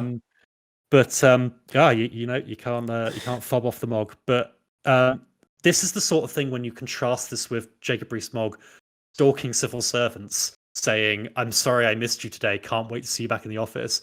Like, can you imagine Liz Truss standing there trying to defend employers being able to mandate their workers come back into the office, and Keir Starmer's there saying, "Fuck it, if you work from home and you want to switch off at 5 o'clock and tell your boss to shove it," like, there's only one way that voters are going to react to that, and that's going to be like, "Oh my god, I need that, please, in my life."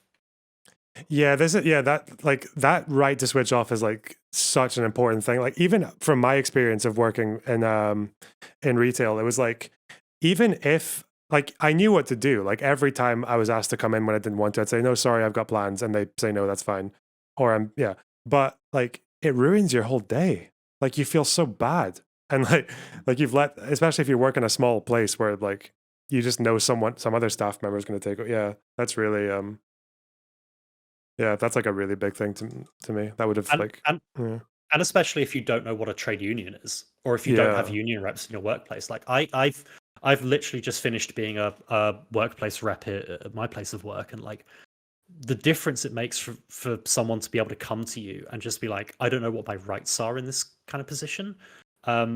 It really makes a huge difference. So yeah, I really know what you're talking about with the retail stuff. Like, it's so critical. But like, imagine that being something that Keir can just bring out of his back pocket on a debate stage with Liz Truss, who's robotic on a good day. It's just something that people are going to respond really well to. Yeah, I think I agree with that. And it's also the right thing to do. I should add that too. Yeah. Okay. What was I asking you before we went to that?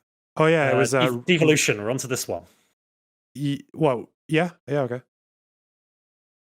You wanted to ask about the House of Lords. Yeah. So yeah, you go. Yeah, no, go on, please. Oh yeah, I was just going to say, so my experience with House of Lords is that, like, well, I think with New Labour, it was like they said they would abolish it and then they didn't, right? Yeah, nothing could turn Tony Blair off a good policy if it looked like it was going to upset him electorally. Yeah. What's your thoughts? So abolishing the Lords would be nice.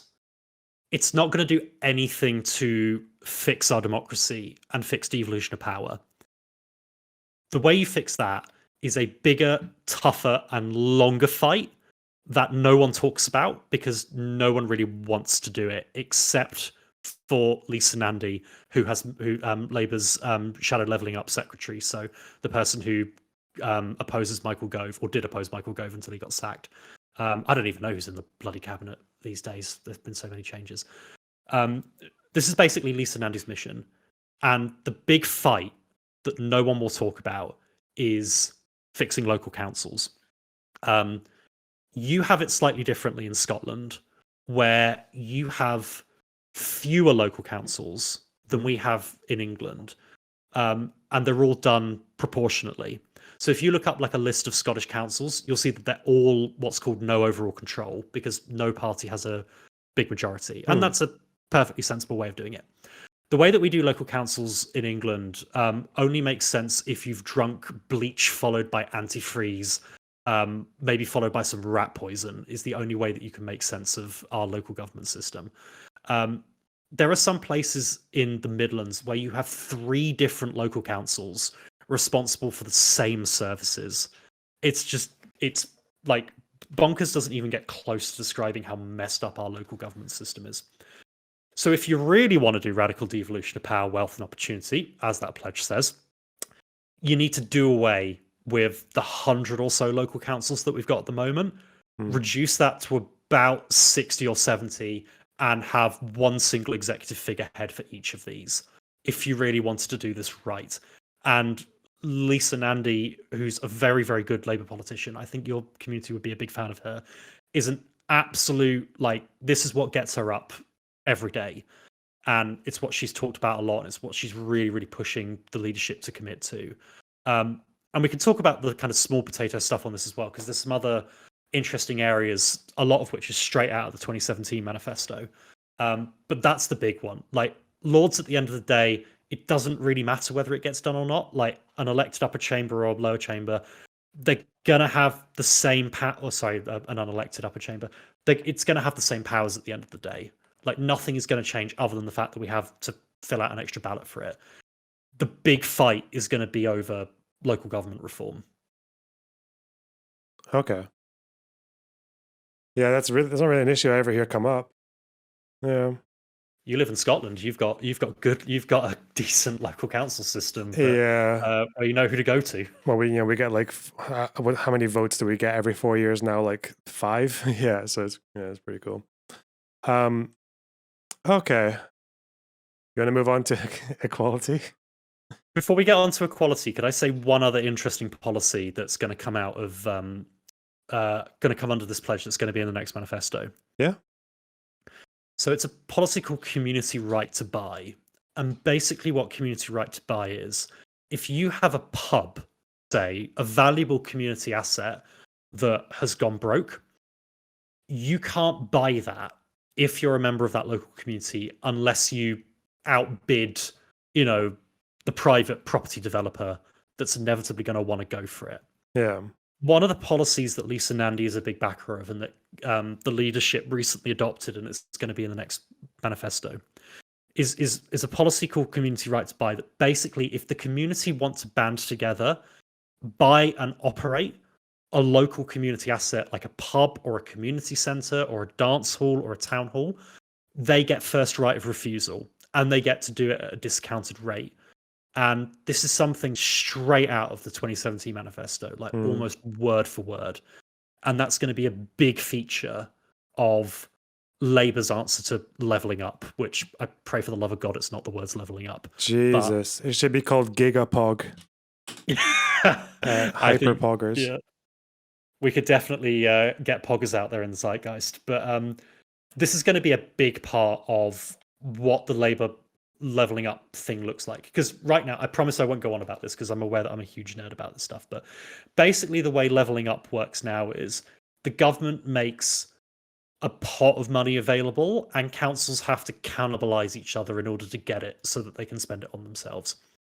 What a lot of the Labour plan will look like ultimately when it comes down, and I don't know too much about what it's going to look like, but basically you kind of want to move away from grants to giving councils control over their own money, giving them the ability to raise council tax for themselves, because in England at least, your council tax doesn't go to your council, it goes to central government, who then say to councils, here's how much you're getting.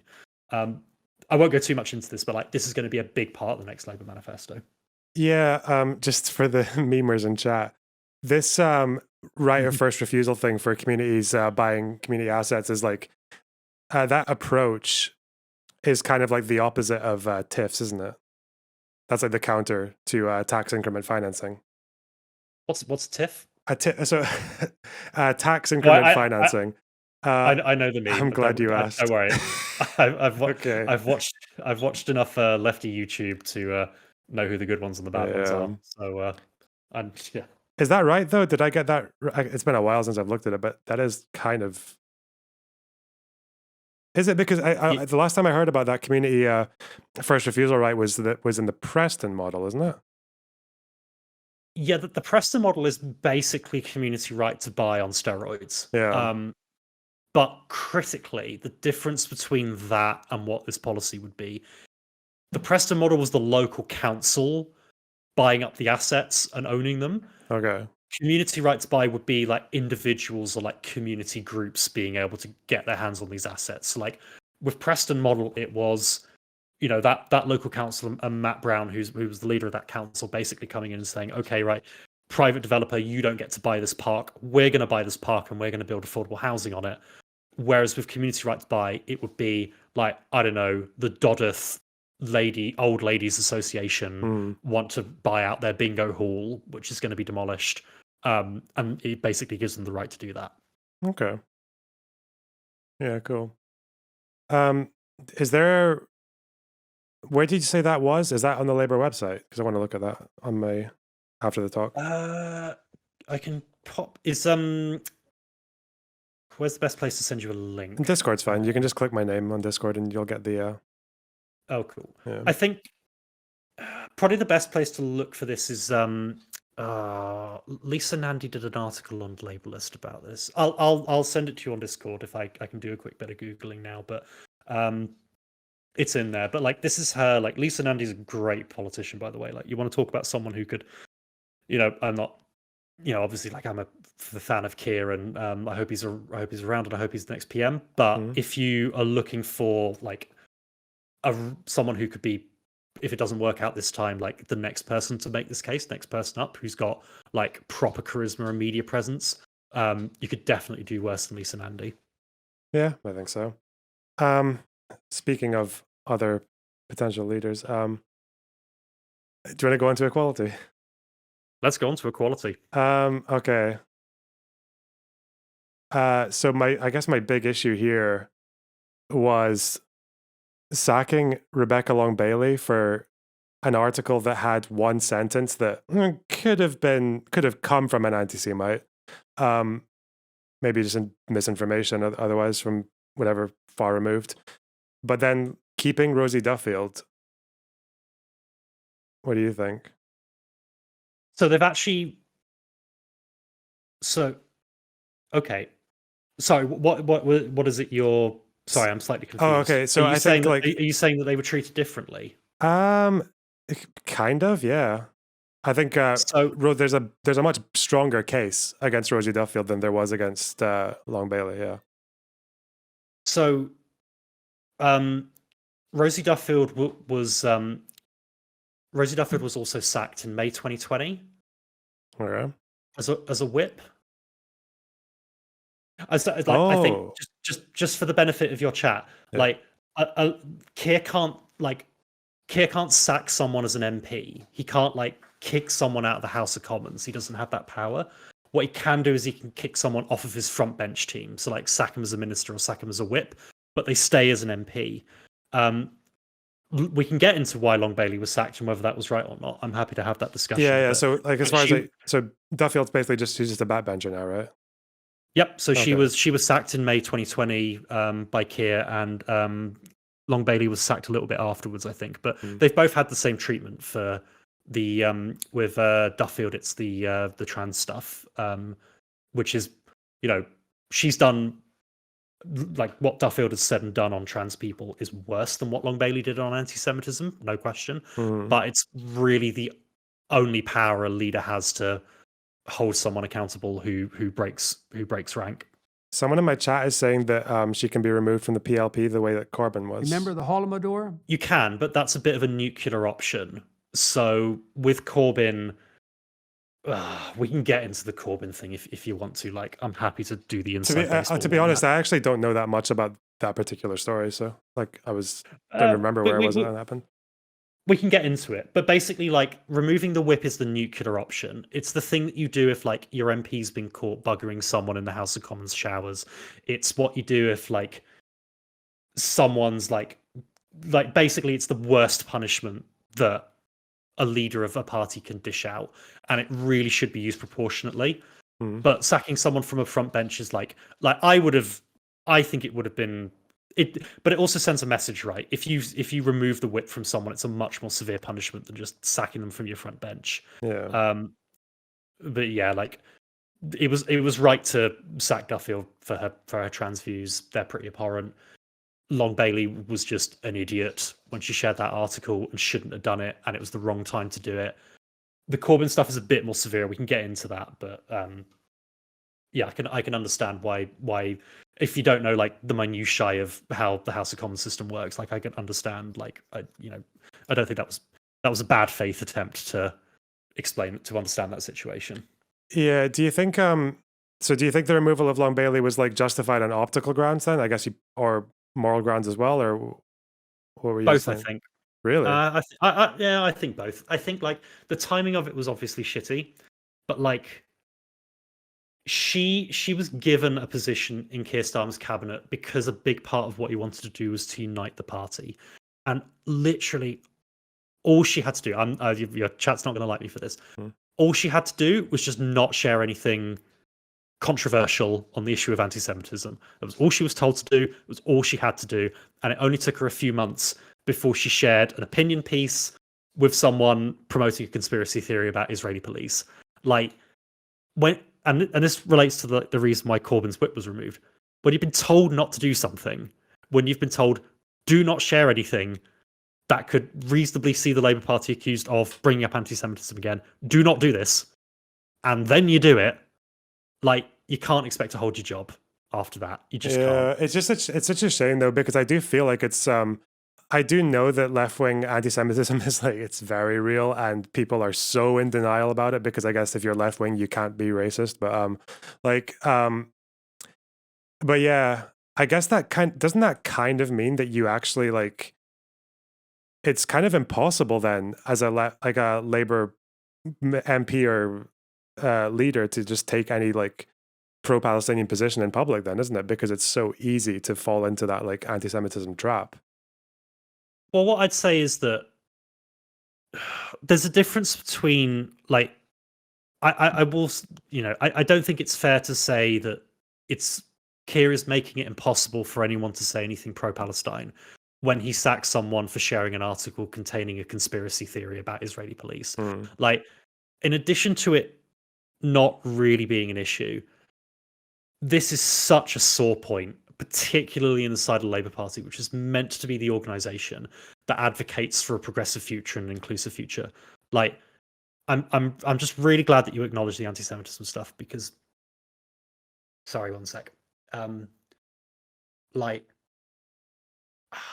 I saw some of I personally witnessed some of the worst aspects of that when it was at its worst.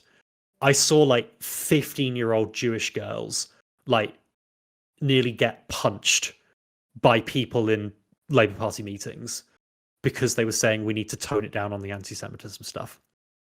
This was a real fucking deal. Whoa. And anyone who downplays it from the left or the right in terms of how bad it was at that time is I guarantee you they won't have seen it. And also it just doesn't serve anyone to have an internal fight about this.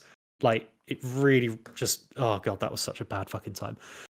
But it's not to say that people have said bad things about Israel or even anti-Semitism campaigners for that matter and been punished for it. Yeah. I mean, even this weekend, or was it this weekend or was it before?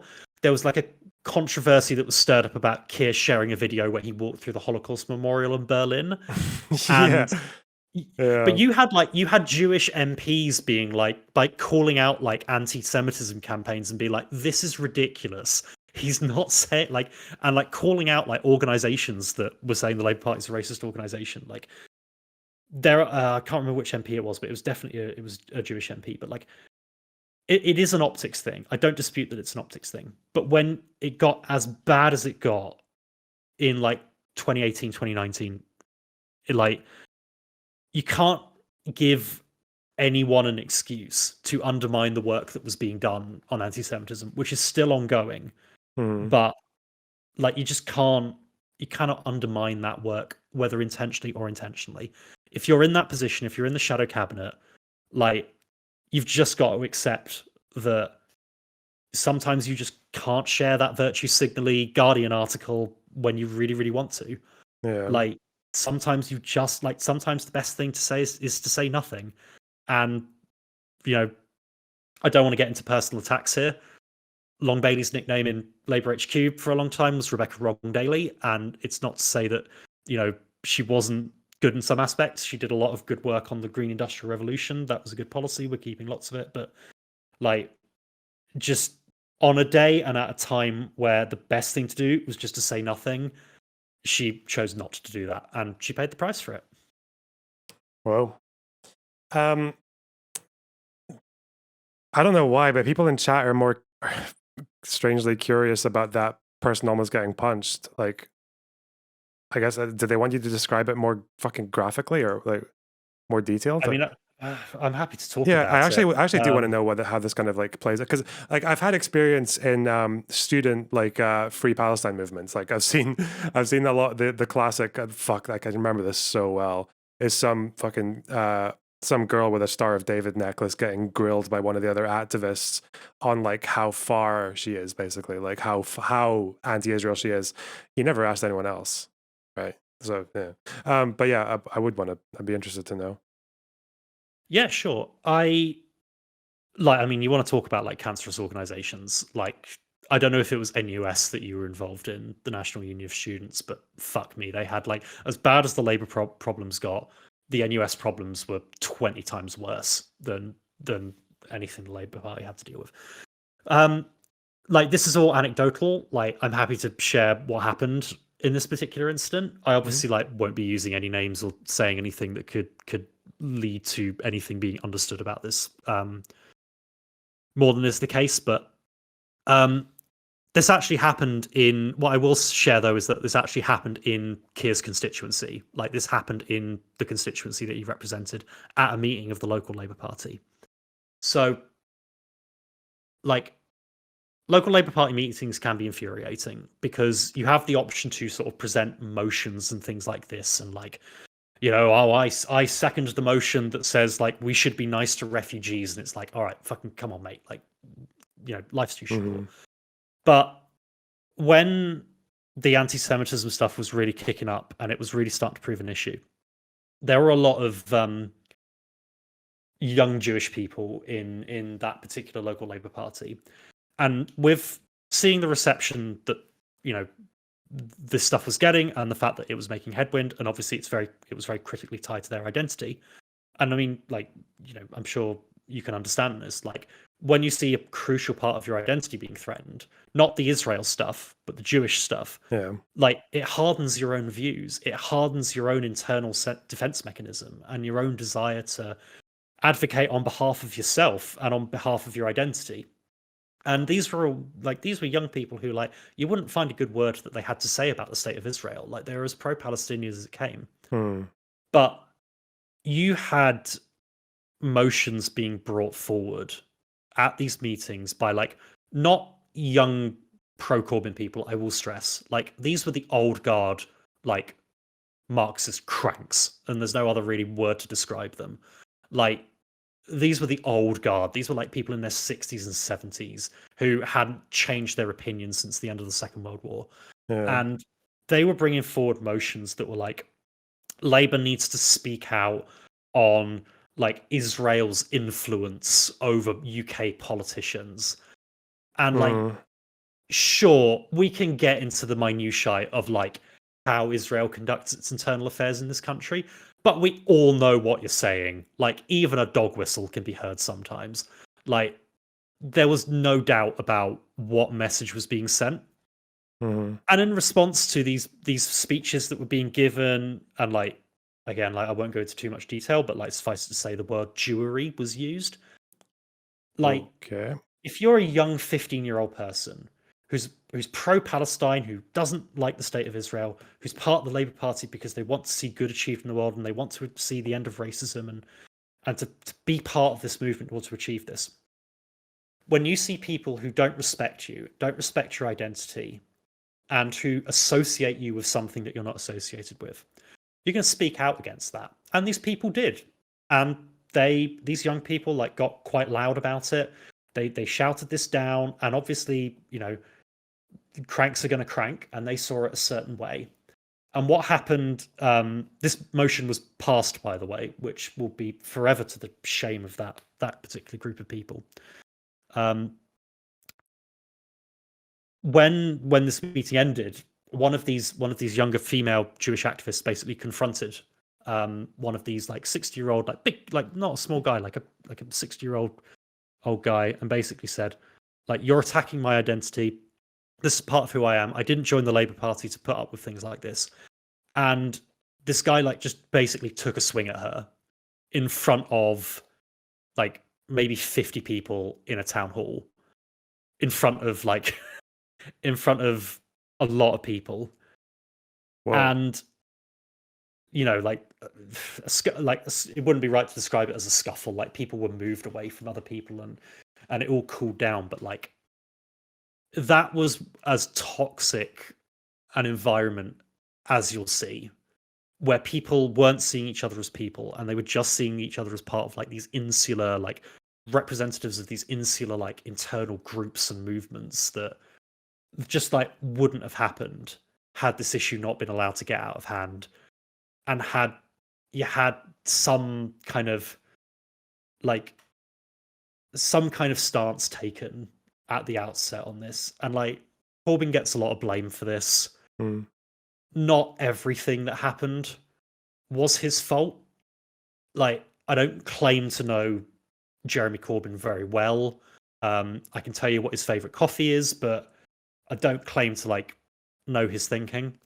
I never got the sense being close to him that he personally hated Jewish people, but his reluctance to slap down people when they needed slapping down, or take stances when stances needed to be taken, spoke volumes about the seriousness which he attached to this issue. And I don't think he's to blame for everything. And I think some accusations that are made of him aren't true. But fuck me, like, when you've got 15-year-old, passionate, dedicated Labour Party activists who want a future in the party, and you don't,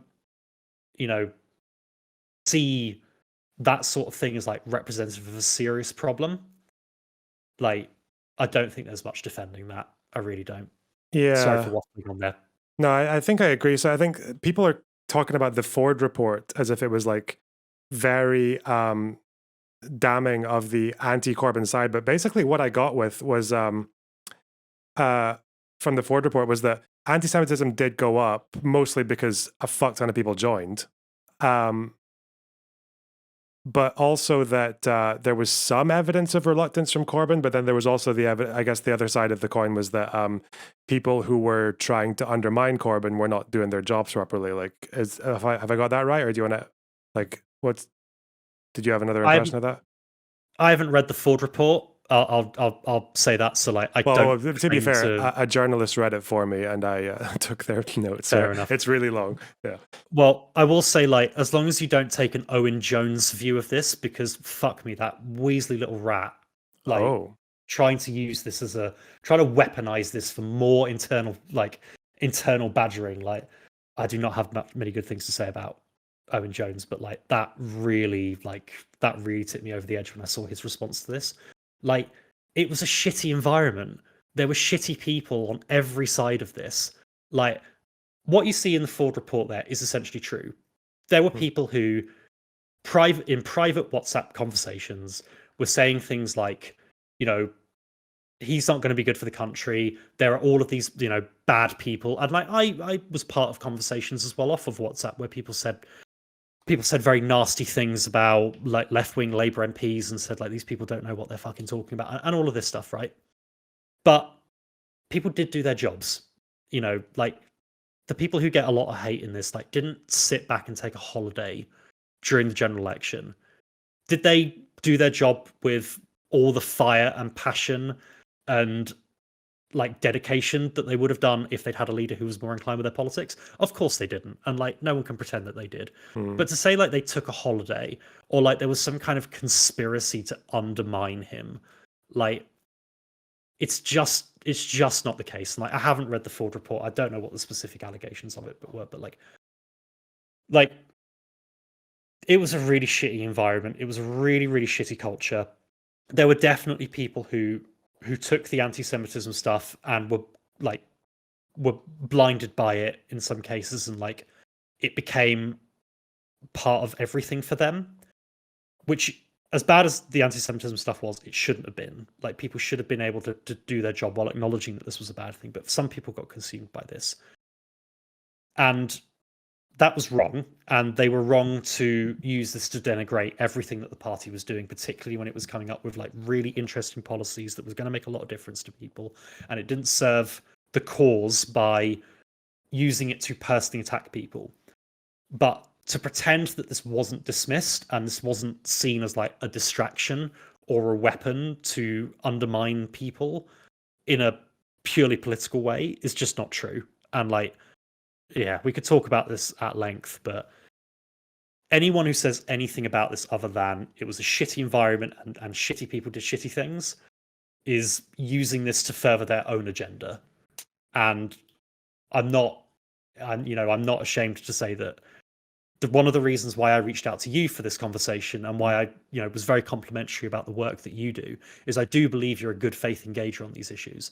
And I do believe you're trying to responsibly build a community that understands, the reality of these things, and not someone who I think is doing bad work like Owen Jones is, where he's undermining the cause to a great extent by some of the stuff that he's doing. But I won't go into all of that because we've gotten off topic a bit. But No, I actually do find this book I get very emotional about it. But yeah. Yeah, do you feel the same about the Novara guys as well? I guess they're quite different, like most of them, but I don't really watch the Novara guys that much. I don't know what their response to this was. I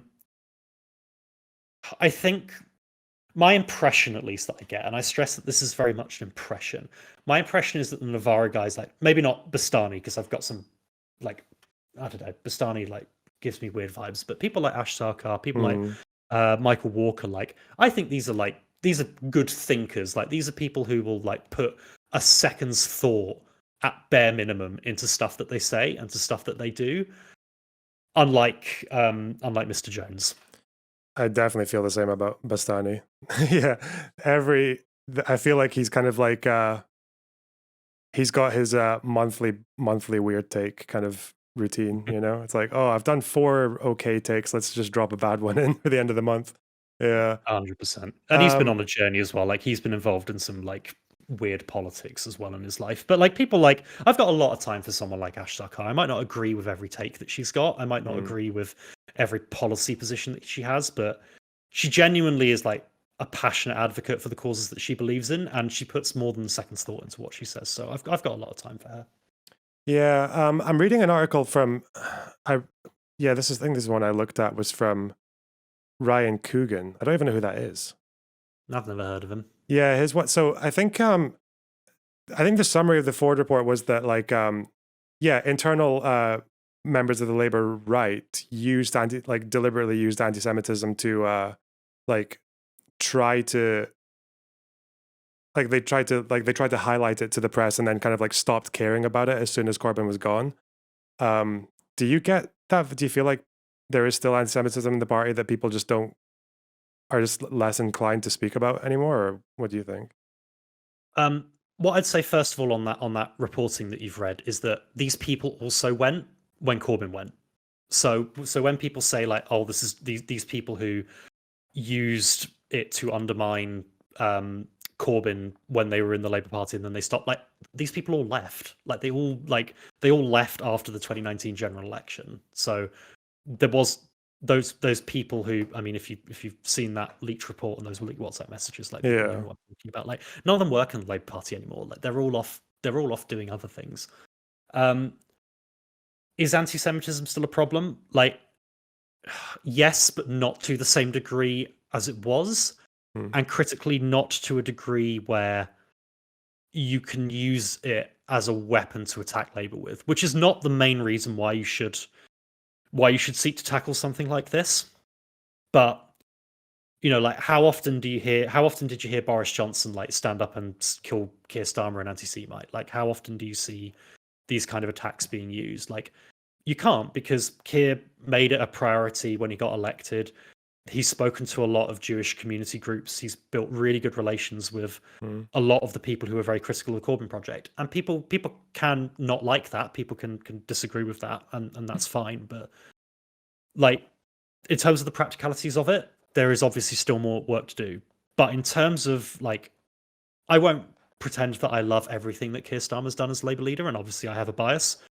But like, in terms of the optics of dealing with the anti-Semitism stuff, like, he's done a better job than I ever would have thought impossible of, in terms of detoxifying it, like, not having both sides about it, like, just understanding that this needs to be dealt with, and like reaching out and engaging with the kind of communities that needed to be engaged with.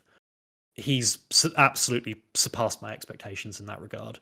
And I'll maybe give the Ford report a read if I get a moment, and maybe I can come back and discuss it in a bit more detail. But like, I would not be upset if we were able to move on from this and this issue was resolved in some way. but it's definitely not as bad a problem as it was. And like, definitely the feeling that I get where this happened the most was at local Labour Party meetings or like constituency level meetings. And this is anecdotal, but I don't hear the same things about it now than I did back in those years. Yeah, yeah, because I remember there were a couple of things in the Ford report that were a little bit different from the way Owen Jones had presented it. Basically, that Owen Jones kind of acted as if Corbyn had no responsibility, even though the report says he did. So, yeah, so you don't buy that. I don't remember if Ford called it a conspiracy, but yeah, you don't buy that the WhatsApp messages were kind of like people trying to protect the party from Corbyn, or I mean, it's a semantic game at the end of the day, isn't it? yeah. Like, I mean, you look at the result that came out of 2017.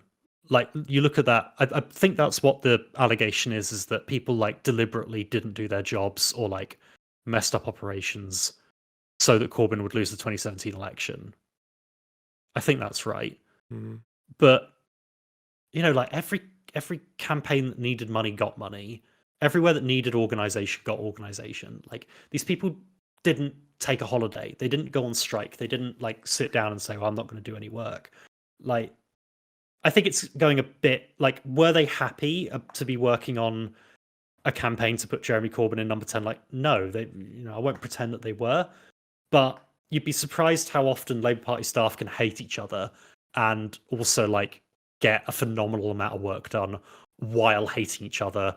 Like, I had days like when I went out to do like door knocking and campaigning, and I did a fair bit of that around this time. Like, I would see like Labour Party members of staff out with like Labour MPs and like chatting it up and being all nice and jolly and being like really happy to see each other and like, oh, how's the kids, how's the wife? Get into the pub with me afterwards and be like, I fucking hate that guy. Like, can't stand him. Like, he really makes my skin crawl. I just like can't stand the sight of him. I'll never speak to him again. Like, it's a very, I feel like unless you've worked in that environment, it's hard to say like how like vitriolically like aggressive and like nasty towards people can be about behind people's backs. But at the same time, when you've got an objective front and center, like winning an election, it's amazing how like ably people are to put those kind of things aside and like all go out and knock doors together or like draw up like leaflets together or get candidates picked together. Like, people were able to put this stuff aside. Like, people didn't stop work. So like, I don't know, but like, yeah, I try not to spend too much time like thinking about, oh, did so and so do this or whatever. But yeah, sorry, I've kind of wandered off on a bit of a trail there. Yeah, no, that's fine. I wonder, I think that might be the last bit, because I guess the last number 10 is effective opposition to the Tories. And it's like, yeah, I mean, I know Keir is polling higher than Corbyn ever did, but, it's still a while to go. Higher than Miliband ever did Yeah. as well. Yeah. So, yeah, I did want to ask, did you, you identified your political leanings in the introductions of the Discord, didn't you? I'm not revealing anything, did I? By political leanings, do you mean like my own personal ideology? You described yourself as a market socialist. Is that right? Yeah. Yeah, I'd say that's my fault. Yeah. Were there many market socialists in the staffing for Starmer? Yeah, he did actually. Well, I can only speak to the campaign. I can't really speak to what the current makeup of the staff is or what their affiliations were. But there were people who worked on both of Corbyn's leadership elections who were on that campaign. In terms of people who you could Google, you could definitely Google the Fletchers. So one of them has, I think, spoken out against Keir post that campaign. But Simon Fletcher is someone who you should be able to Google. He used to be Ken Livingstone's chief of staff. I think he worked for Corbyn a fair bit. He was on that leadership campaign, and he was an advisor on Starmer's leadership campaign. And then the other one is Cat Fletcher, who was basically like, have you heard of the expression like a bag man or like a bag carrier? Do you know what I mean when I say that? No. It's not carpetbagger, is it?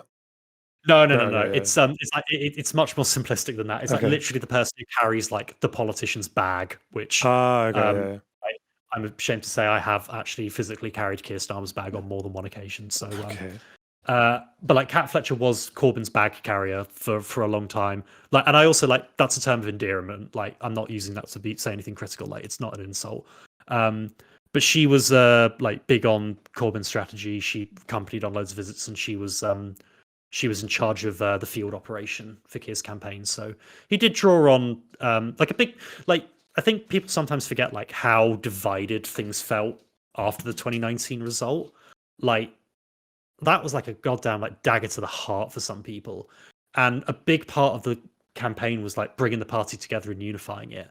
And I'm sure some people like agree that's probably not happened, and people don't really like how some on the left might be treated. But like compared to how things could have been, it's definitely better than it was. I'm sorry, my dog is making up phantom people at the door, so she might go off in a bit. But it's like in terms of how it could have gone and how divided it could have been, it's way like it's gone nowhere near as badly as I thought it could have gone. And I think the pandemic played a bit of a part in that too. Like, you know, by the time he got elected, we were in lockdown, and there wasn't an opportunity really for kind of forces that might have not agreed with the way that Keir's taken things, and sort of would have given people a chance to organize a bit better, which, you know, like might be a good thing, but obviously like lockdown wasn't pleasant for a lot of people. But yeah, like there were in terms of like what the current leanings of people are in Keir's team, like I can't really tell you, but he's definitely like he likes people who disagree with him, and he likes people who will kind of like call him out on something. So I wouldn't be surprised if he still had people working for him who thought that he needed to go more left on certain things. Okay. Yeah, it's so hard to find like sources on a lot of these claims as well, because like all these like so many sources are just so partisan on it. But like some fucking idiot in my chat was saying that the right wing of the Labour Party was taking funds away from key seats to towards like the like right wing party member seats. But then the source that they've sent me is that apparently in 2017, like both sides were doing this, that they thought the other was diverting funds away. So they both tried to redress the balance by biasing resources towards seats that aligned with their ideology. Is it? What? Oh God, I'm sorry. Did you understand any of what that meant? Like, I do. Critically, that source that you're reading, that uses the word resources, right? it was a decisions about key seats and campaign resourcing. Yeah. So resourcing is not money. Resourcing is the number of people who are going out door knocking there. It's whether they get an organizer or not. So like the idea that can be conjured by reading something like that, I would imagine, is that there's like this secret pot of like called campaign funds, and it's at like 2 million, and seat X with a left-wing guy gets 5,000, and seat Y with a right-wing candidate gets 7,000. It just doesn't work like that. When that article talks about resourcing, like what that will refer to is like whether we send 200 door knockers to a seat, you know, to seat X, or whether we send, you know, 200 door knockers to seat Y. So it's not financing as much as it is like campaign resources. Like whenever you see that word, like read door knocking, read volunteers. Okay. And yeah, it seems to us that I'm just going to read this, but it seems to us that the approach of both sides to resource allocation was colored by factional concerns. Both sides believed the other to be acting factionally in its approach to campaign funding. Well, it's campaign funding as well, and sought to redress the balance. Yeah. Yeah, it wouldn't shock me if that sort of stuff had happened. But ultimately, they probably cancelled each other out. And when it came to when it came to 2017, like, you know, proof was in the pudding in that regard. Like the result spoke for itself. Like we did about as well as we could have done on that campaign, and like definitely some of the credit for that goes to Corbyn. But some of it also goes to those, you know, right wing bastards who did a lot of the organising and did a lot of the heavy lifting on the ground. Oh yeah. But then, like, you look at something like 2019, and again, like, I'm going to say something nasty about Owen Jones here. Sorry for that. Like, you look at 2019, you had like 1,000 people on polling day out in Boris Johnson's seat Owen Jones included, a seat that was unwinnable on a good day, seat of the Prime Minister, and the seat that I was working in that was hanging on a bloody knife edge, we got 100 people outdoor knocking on polling day. So the resourcing thing definitely swings both ways. Like, and like Owen Jones had pretty poor track record on this because he also mobilized a bunch of activists. I remember in the 2018, there were elections in London, in every London council, and Owen managed to get 200 people out on polling day in Wandsworth, which is like only just gone from Tory to Labour, like after maybe 50 years, and stayed Tory in 2018 by a pretty sizable majority, when local councils like Barnet, which we absolutely could have won, got like maybe 200 people outdoor knocking on polling day. So this was the resourcing goes both ways. The unseat Boris thing, wasn't it? That was so stupid. Oh god. I got so many messages from people like up and down the country, like sharing some of those images and being like, "What the fuck is going on?" Like, I'm in like a seat that we held by like 50 votes at the last election, and I've got 6 people outdoor knocking with me. What is going on? Yeah. Credits actually to Bastani because he was furious about that. I remember on the night. Yeah. On that quite sad right day. too. Yeah. Okay. So no, there's a clarification about the funding, the resource allocation. It was by the same token, it was unequivocally wrong for HQ staff to pursue an alternative strategy covertly. In our view, HQ staff should not have taken strategic decisions into their own hands and sought to conceal their doing so from the leader of the opposition and the campaign committee. We're absolutely clear that this should never have happened. Yeah. Okay. Oh wait, but then right above, if the allegation that leader of the opposition sought to divert funding to supporters of Corbyn is true, we are clear that such attempts to change funding arrangements on an ad hoc oral basis after key seats list was agreed was wrong. Oh, okay. Yeah, I mean, so it looks like a bit of both sides there, but like, yeah. Was this a thing then? So like HQ staff in 2017 were actually like covertly moving funds or moving resources because they thought the leader of the opposition was doing the opposite? I don't know that for certain. I never saw any proof of that, but wouldn't shock me if it did happen. Yeah. Okay. Yeah, one's an if and the other's a okay, yeah. Yeah, so it seems that they did do that. Okay. Fuck, there's I don't even know why I care about this. It's all done now. Yeah. I think you mentioned something like right at the beginning about I guess like how the process works, or I don't know. I guess there's a few English people in chat. Would you have anything to say to them if they want to get involved in politics or if they want to play their role in making sure that Labour keeps to the left in the next election? Because I guess that's what they want to do. Yeah. Well, what I would say is learn what's happening in your local constituency party. So up and down the country right now, candidates are getting selected for the next general election. Despite what some people might believe, it's not a stitch up, because you'd be implying that the Labour Party is competent enough to stitch up, 300 constituencies, let alone 30. But there are a good offer of candidates in a lot of these places, and really like the priority seats have only just started selecting.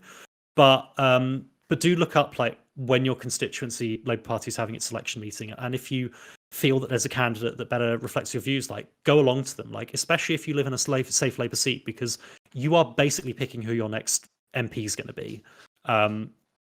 It's a really like critically underreported aspect of British politics, the selection of candidates. So I definitely recommend going to do that.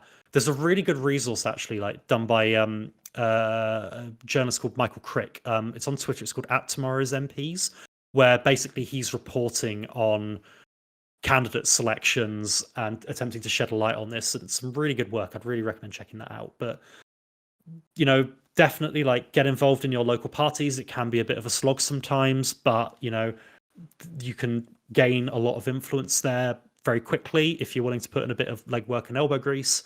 The Labour Party also has a quite open policy creation process called the National Policy Forum. You can give that a Google.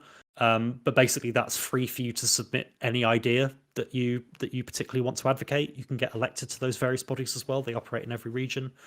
One of my I- one of my sociology essays was sent to these guys. Yeah, I remember that. I did in like 2011 or some shit. I did a sociology essay about why Labour should adopt worker co-ops, and they sent it over.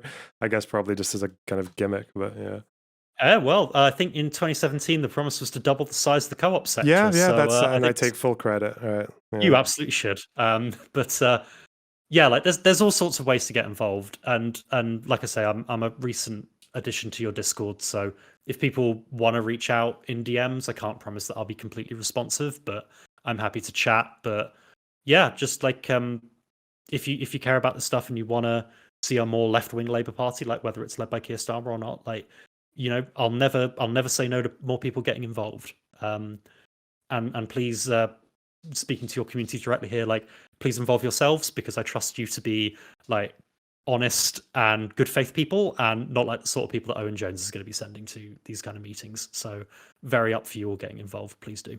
Have you met Owen Jones? Is there like a personal vendetta here? Or?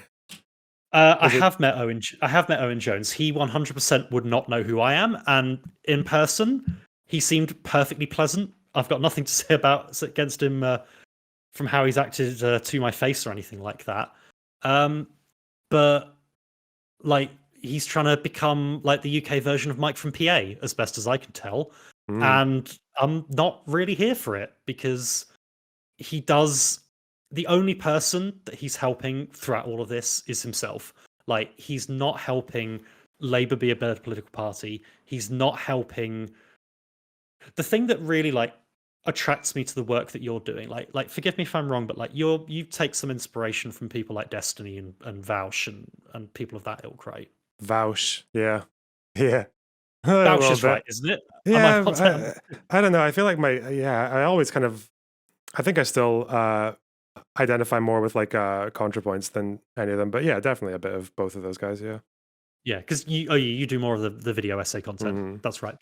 But like a lot of what, like, especially like, I shouldn't have left Contra out of that, but like a lot of the byproduct of their work was kind of creating arguments and understanding of issues that people could use to better explain why they supported certain things, but also to de-radicalize people. And I feel like it's something that you're doing a really, really good job of. Like, if anyone is even tempted to like watch a Lauren Southern video these days, like, they'll have to go through your video essay of it. And I feel like that is such helpful content, and we've been sorely needing it in this country, because we do not do this stuff as well as they do in the US. Because there's just less money for it. But with stuff like GB News and Talk TV, and like people like Darren Grimes at GB News are like really keen to basically become like the Ben Shapiro or the Charlie Kirk of the UK. Like, there's a big, well-funded movement behind this, and like, don't pretend like the Heritage Trust, the Heritage Foundation, and like all those kind of organizations are not behind the sort of things that you see at GB News. But what disheartens me about the stuff that I see that Owen Jones is putting out is they're incredibly like insular conversations with people on the left that are just designed to make people on the left feel good. And I just really don't have much time for that content. Like, I think the only person he's ever interviewed who doesn't agree with him wholeheartedly is like Peter Hitchens, who said some abhorrently like crazy conspiracy theories about Ukraine, and I was just not equipped to challenge him on them. And it just really disheartens me when he's got such a following and he just like misuses it so badly. It just really disheartens me, which is why like I'm so keen to see the stuff that you're doing promoted, and why I think, you know, I think you're the kind of thing that's needed at the moment. Yeah, I think I don't know. I haven't listened to much Owen Jones in a while, but I do remember he had a massive beef with Keir Starmer, basically saying what was his position on NATO, that Keir Starmer was going to like have like a no tolerance policy on people like having a what was the thing having a go at people it was when Ukraine was breaking out. It was unshakable like, support for NATO. Yeah. Again, like, and it's like more of a virtue signaling thing than anything. Like, I'm happy to admit that was a virtue signal thing on Keir's behalf. But like, another example of just like, hey, he's the elected leader, he sets the tone. You might not like it, but you're welcome to resign if like speaking out and criticizing NATO is the hill that you want to die on. Yeah, to be honest. And besides, like, Chomsky, like even if you're a leftist, like even if you look at the anti-NATO guys, like whether it's like Varoufakis or David Harvey or Zizek, like even they are kind of saying like, even if we blame NATO, like we kind of need them now because the country's getting invaded. Yeah. But yeah, it's just that, yeah, it's a really weird thing to stand on a hill on when there's a war happening. Yeah. I just feel like the way it feels to me is that there's a bit of a. I'm trying to think of what a nice way to say this is. Like, political extremists of this nature. I don't know if extremist is the right word, but like you see this on the right in the US as well. Like, there's a constant need to feel like there's a conspiracy against you, and that the entire forces of global politics are basically moving to shut you up or slap you down. But the more I don't understand why. It feels a bit like, you see, like, you reminded me about this when you mentioned ContraPoints. Like, Contra's critique of incel communities basically being that they're designed to make their members feel bad about themselves. Like, I wonder if people in, like, Owen Jones's community basically go there to feel affirmed that there's a global political movement like conspiring to shut him up and shut their talking points down. Like, I don't know, I'm not basing that off of anything, but like these just seem like really toxic communities that are not designed to discuss things in like a good and nuanced way and discuss like and agree that like there are good aspects of Keir Starmer and bad aspects of Keir Starmer, or like there are good aspects of certain institutions and bad aspects. Like, no, it's all shit. It's all terrible. They're all out to get us. Like, I'm the only one who can tell you truth. Like, I don't know. It gives me bad vibes. So like, it's why I like look at creators like yourself and like why I think people like, Destiny's gone a bit off the rails in recent years, but like why some of his earlier work, like his JonTron work, was like so critical. Was it gave people like reasons to it gave people like good reasons to defend what they believed in. Like all of the pro-trans arguments I've ever used to like discuss this with people in internal Labour Party structures have been directly lifted from like Destiny and Vouch videos.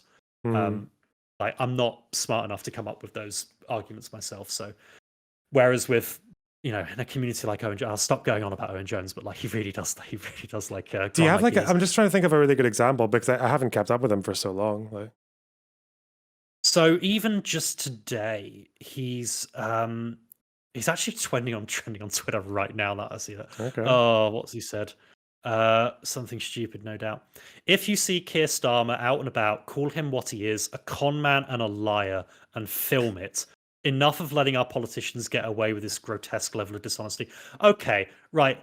Owen, I'm not going to lie. Even if we hadn't had 2 MPs murdered in the last, 6 years, this still would be a dumbass thing to say. And, he's smarter than this. He's not, I don't think he's a thick person, but he's just doing this to rile his audience up, to drive him to his channels, to drive him to his Patreon page. I've just got no respect for people who have positions like this. This is just, who does this serve? Saying, what cause does this serve? To, harass Keir Starmer in person when we've had, an MP murdered as recently as the end of last year. There are ways to criticize Keir Starmer, and this is partly why I wanted to talk to you. There are ways to criticize someone like Keir Starmer that are reasonable, that we can have a back and forward about, and we can not agree on them ultimately, but we can have those good faith conversations.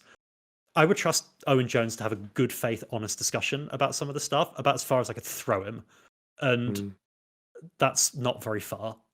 It's just not a way that generates any respect from me, and he's just being a dickhead.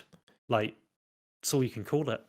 I do think that go and say it to him and film it. That's a very all right, do it yourself, mate. Because you just want other people to go and you just want other people to get in trouble for harassing a politician in public. Yeah.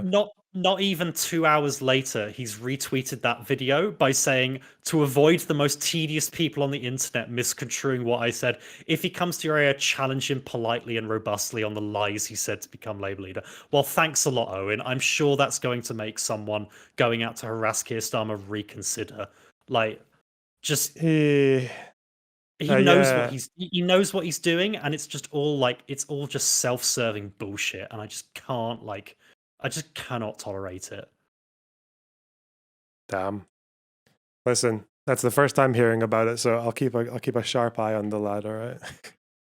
No, Oh, I good. appreciate it. And like, listen, I don't want to give your community the impression that like I will be this like vitriolic about anyone who says anything bad about Keir, because like I will make criticisms about Keir and like the way he's conducted himself and the messaging he's used. Like just because I used to work for the bloke doesn't mean I won't like say I think like Mick Lynch just like highlights how bad we are at communicating. Like the fact that that guy goes out and owns every single journalist he speaks to, and like we have to equivocate, and like you see Keir like never give a good account of himself. Like we can 100% be doing a better job of communicating, but like calling someone a liar and a con man just because he doesn't like uphold every single pledge that he made as leader, like shot like breaking news, politician doesn't keep pledge, more at 10, and then go out and encourage people to like confront them in public and harass them. Like Keir's got young kids, man. Like he's got a 10-year-old and a 12-year-old. Like you don't think someone's going to go up to him walking through the middle of London when he's got his kids with him and like and I'm sure like Owen would say in response to that, well, I can't control my community. Well, you know what? Maybe you shouldn't have a community to begin with. Whoa. Okay. Do you? I guess you kind of gave a couple of. Yeah, I guess you kind of gave a couple of your critiques of Keir. Owen, do you have any more? Just to maybe something to cap it off. No, I think. Do you mean any more criticisms or just anything more to say before we Either before we or, line up either here? is fine. Yeah. I think I don't think we're using all the talent in the party in the way that we can. That would be like another critique that I would have. There's a lot of people on backbenches and a lot of people in junior ministerial roles who could definitely like be doing a really, really good job when it comes to like creative, like really interesting policies that we could be coming up with. And I think there's a bit too much of a desire on Keir's part and his leadership team's part to have like safe pairs of hands when it comes to certain issues. And I think a good example of this is someone like Jonathan Ashworth, who people like might not know, but like he was Corbyn's shadow health secretary for a long time. Like he came up with some really, really good ideas on like preventative care and community care. And he made the occasional fuck up in the media. And he isn't in, I don't think he's in shadow cabinet anymore. But the person who we now have in shadow health is Wes Streeting, who's a perfectly nice person, who's an absolute like barnstormer of a media interviewer, but isn't one for like creative thinking and sort of thinking outside the box when it comes to policies. But like I don't want to like give the impression that Wes is a bad person. He's not, but like we definitely have like more creative thinkers on health policy than him. But he's a good media performer, so we put him out there. But like with all that said, I think we've gone on for. You've been very generous with your time and given me like nearly 3 hours to vent at you in parts, and I have.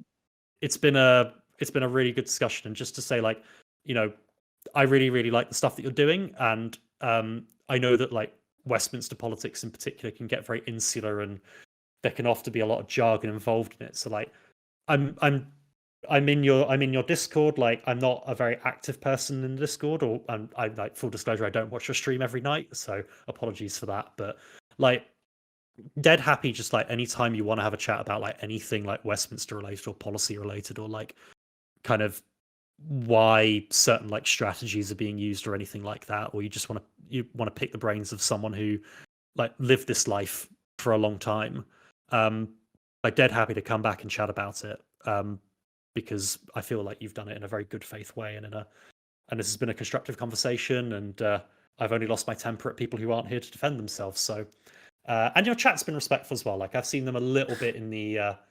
I've just seen someone say Wes Streeting is a nice gay, but a nice guy or a nice gay, I can't tell. He is gay, but your chat has been like your chat has been nice to me, like as nice as I could expect. So I'm happy to. I'd love to come back and like chat through any kind of like insular Westminstery like political stuff that if you ever felt that was a helpful thing to do. Yeah, definitely. Like it's kind of hard to me to get too invested in, like, it's weird. I feel like I have just about as much stake in British politics as I have in American politics because I live under one party rule of the SNP and I'm not really complaining about it. Like but yeah, obviously like things are better up here when there's a Labour leader down there, so you know. Yeah, I'll probably yeah, I'll definitely have you on again. It's been a really good chat. And there might be some people in my community who will be upset that I didn't push back on some stuff, but like who knows? There's always next time. Yeah, I mean, like, I'm happy having conversations where there's pushback, and like, if your chat wants to challenge me directly, like, I don't say anything if I don't agree with it. I'm happy admitting when I don't know something. I'm happy disagreeing where I feel there's disagreement needed.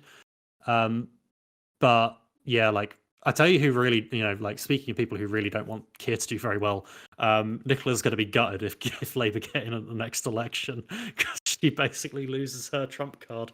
But yeah, I'd be interested to chat with you a bit more about Scottish politics because I can't pretend that I know everything about it or nearly as much as I should know. And it is like, I have a thought on like what kind of referendum position Labour could take, and I'd be interested to pick your brains about it. But that's for another conversation. Yeah, I'll have a think about it. Yeah, that'll be good. Okay. Any other memes, or are we good to go? Nah, I won't go into that. But yeah, just thanks, genuinely, like, from the bottom of my heart, like, thanks for what you're doing. Like, it really is. After seeing like the right really get their act together in this country when it comes to like platforms like YouTube, like in recent years, they're not as good as like the Charlie Kirks or the Tim Pools of the world, but they're definitely taking steps to get there. Like, it is really heartwarming to see like a dedicated, like, good faith, intelligent content creator like yourself kind of cultivating a community and cultivating arguments that people can use to advocate for the causes. But at the end of the day, like, we might be divided over like internal Labour Party stuff, but at the end of the day, we all want broadly the same things. And so, like, really, like, massive thanks to you for all the work that you're doing. And it does make a difference. Like, it does. You arm people with arguments that they need to make about the causes that they care about. Like, I know I've benefited from stuff that you've said about like migrants and stuff like that. And yeah, just keep doing what you're doing, man, because we need people like you out there fighting the digital war. So, you know, keep it up, man. Appreciate it. Cool. Yeah, I really like talking to you. Take care, man. Yeah, take care. All right, bye. What an interesting conversation. Listen, chat, even though a bunch of you are a bunch of fucking assholes, yeah, did well. This person knew how to disconnect from the debate box. Okay. Owen Jones is rent-free. Omega lol. America Mustang, you were speaking some mad shit in chat. Holy fuck. Why? Why do so many tankies follow me? What the fuck? What is my appeal to you? Tentacular Maileron, thanks for the 5,000 bits. Really appreciate that.